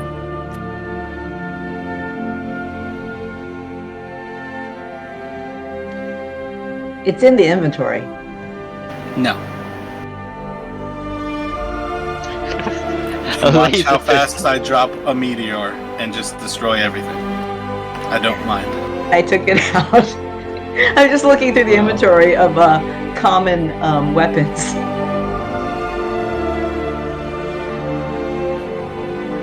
Yep, the fact that people can't just play games that have guns in them, that they want to add them into fantasy games, I don't understand. There are very particular reasons why I think you can add guns to these games, and I don't see why you would need official rules for it, just homebrew. I don't But when you all understand why go it's back in to... It's in a medieval fantasy setting. I don't understand why it's in the inventory, but it was there. There's But entire reasons that you guys might come across laser pistols. There's a reason that is in this game, but at the same time, to just give them to people is not the same thing. But with enough time searching through the rest of the shit near the actual barracks, you all will be able to find the rest of the loot from the town. Let me get investigations from you all with advantage.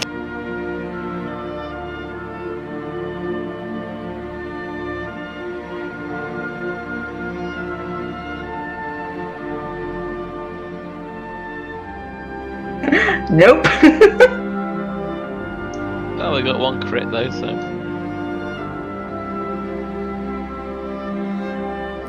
I can't believe my character's the smartest. I can. I don't think I've played a clever character yet. Intelligence is a dump stat for druids. That's definitely a dump stat for a rogue. Oh, investigation's huge for rogues. Yeah, but when I was going for one that's more of a close range, long range hybrid as the sort of level 5 vision, it's not what I'm going for now. Yeah, when you're like, yeah, I don't want to lead the party, I was like, good luck being the rogue and having people accept you as not leading the party. So searching through this area, you all are able to recover a potion of healing, 67 silver pieces. You are able to recover 22 pearls, all of them carved into those decorative beads, a lot of different animals that you might find on the icy tundra. Each of those are the ones that were, I feel like he spoke of them as being worth like a couple of gold to like 10 gold a piece. Blankets, rations, hempen rope, there's some daggers, woodcarver's tools, navigator's tools, fishing tackle, as well as the rice and the beer and some flour. I've just added the silver to the party loot list, but did we pick up some silver in the previous surge as well? I think it was already on there. I'm putting some random stuff in, but I didn't get the number of silver. I've got the silver that's done, so we're now on 14 gold, 83 silver as a party loot list. I'll take the navigator's Okay. tools.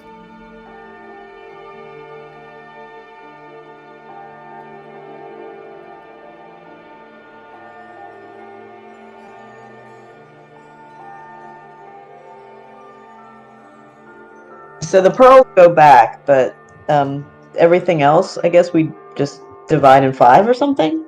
Well, just put in the party loot list for now, but not the navigator's tools, because Naomi wants them, which is cool with me. And then the rest of it we can sort that out in a bit when we're back in town. And I just, and I said divide in 5 and realized that it was actually 4. So yeah, intelligence is not really my strong suit either. Either that or you just five portions, but you're giving yourself 2. Oh yeah, that. Dealer's tips and all that. It wasn't even that clever. I just can't count.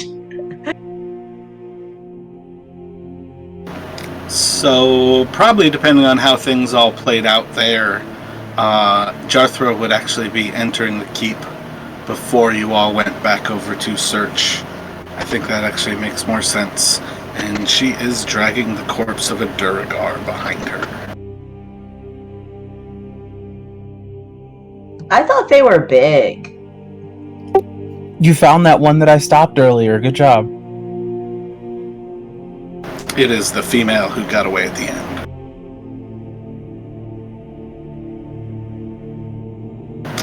I saw the footprints in the snow some time ago.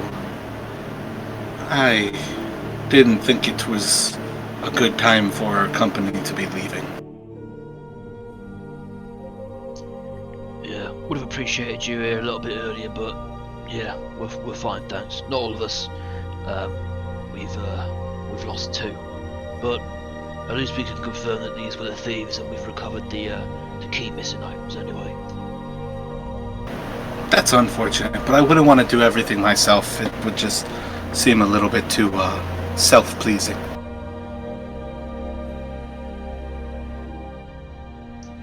Well, there's a lot of things here we're leaving behind, and some weird things as well, like these mushroom-infested undead ogres and people, and I don't suppose you can cast any light on what these might be.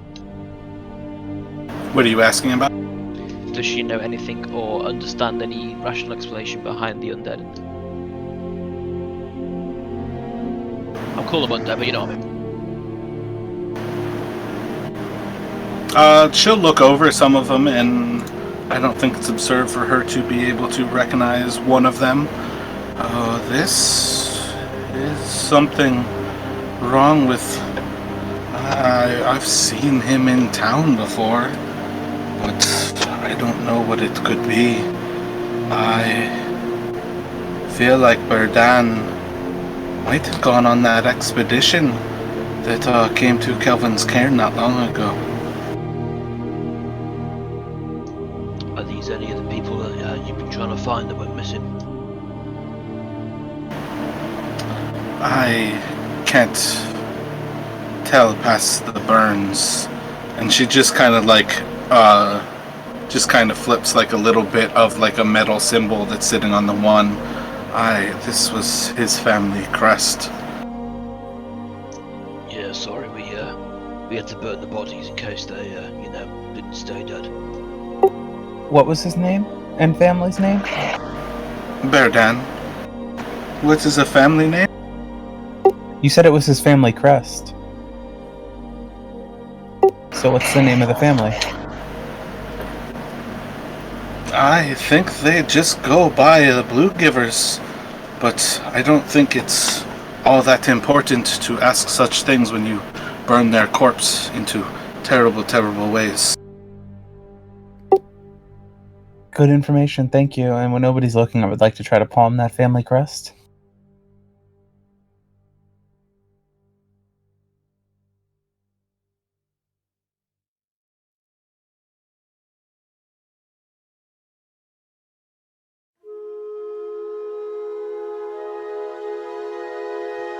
Everybody sees you pick up the family crest. That's fine.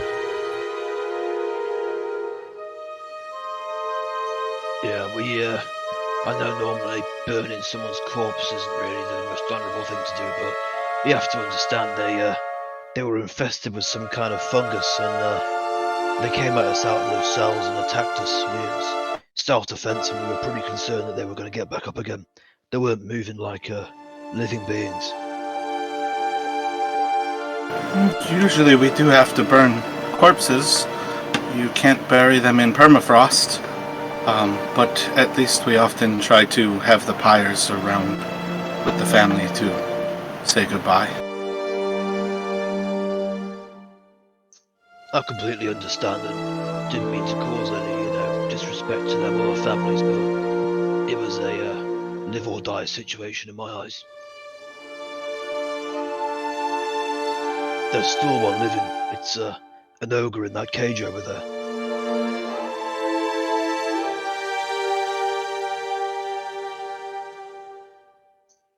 As you can see, it's got the weird necrotic fungal growth all over it. It does not have any of the mycelium. I don't know. I thought it did. Nope, it is like frozen and rotting. Very different things. The other people are like growing mushrooms from their flesh. Okay, fair enough. Perhaps we should lay this creature to rest as well. Yeah, it only started anyway. Oh, those are Glenn's goats. We should definitely bring the goats. Alright, as long as they're not infected. I'm gonna look over the goats. I don't know if I know anything about goats, but I can tell if there are like major mushroomy things, right? The fact that they're not growing mushrooms from themselves, yeah, they're not major mushroom things.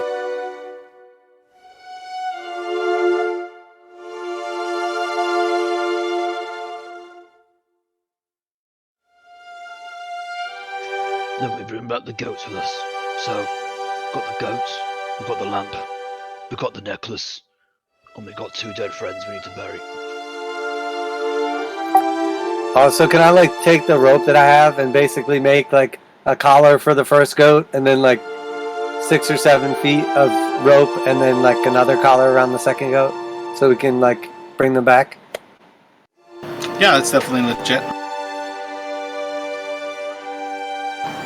So you're all going to attempt to bring all of the goods back, or you're just taking the valuable shit? I'm fine to just take the valuable shit. I don't want to try and take everything because I think that's too much stuff. Unless we craft like a sled or something, but we haven't got access to that, I think. I was gonna say we have 2 goats to pull the sled. We don't have a sled. Yeah, we've got that desk. But we could make one. When we were like around this place, if we went through the whole thing or whatever, did we ever notice like the actual sled that the dwarves had, and or what was pulling it? Do y'all take the time to kill the ogre? I mean, I would if nobody else is. Yeah, just Yeah, at very execute. least Jarthra could confirm that the ogre was pulling the sled. And yeah, the sled is basically in the corner next to the goats. So you all can use the goats to pull the sled.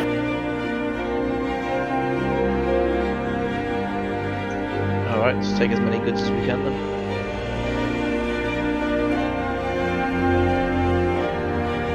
I do want to respect the bodies though, so even if we just bury them outside here somewhere or something, don't leave them to rot here. Well, we can't. It's too hard to dig, but I can burn them. Only if we can make a proper funeral pyre for them. They fought us. What? Eli and Caris didn't fight us. Oh, I forgot about them already. I will take the time to help you, my friend. It is tradition to burn the bodies respectfully. Yeah, I mean, you guys could disassemble the drawbridge there. That's probably the only wood that you'd really see in this place. And use that to make some pyres. Alright, I've got a flask of oil as well I could use, I guess, to help get it going. I don't think you need any help getting it going. Elephine can make fire, on command. Oh, fair enough then, don't need to waste that then. Okay. Let's set the funeral pyre outside and burn them on it then, I guess. Cremate them. So that would probably take you all into the actual night. And it is a new moon, so it is incredibly dark. Do you all otherwise have any thoughts as to what you were going to do this night? Isn't it also dark during the day? There's at least the aura overhead, so it's glowing. Yeah, like the Northern Lights, the Aurora Borealis, so there's at least some light during the day, but not like this at the moment where there's no moon either to give any moonlight, because it's a new moon. In that case then, Well, it's getting pretty dark out there. We don't know what kind of threats are on the road. Jethro, do you advise against travelling at on a new moon? You're the expert around here.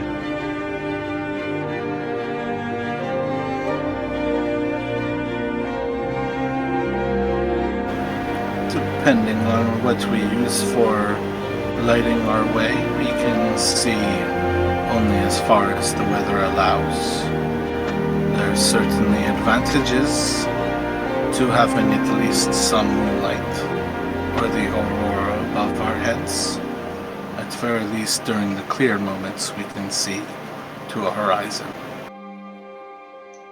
Well, we've got this lantern. We've got the sled and the goats, and Elfine can make fire. I can kind of see in the dark. I'm not against moving in the night. What do you all reckon? It's not that much darker. Not much difference, really. It's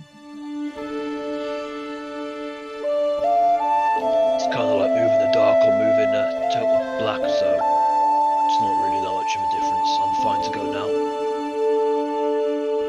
Unless anybody wants to rest here for the night.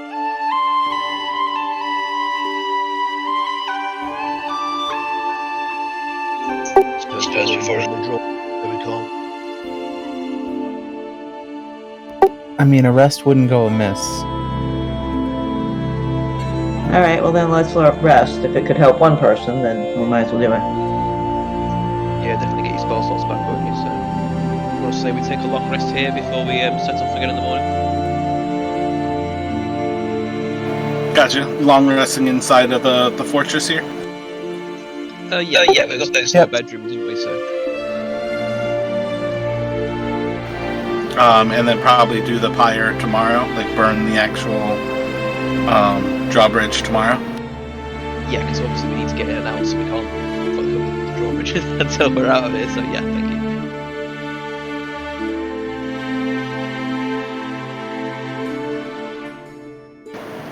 Does everybody know what they are going to do for level 2? Planning on doing same classes? Yeah. Yep. So I think all around roll an extra d8 for me, and you all can level up to level 2.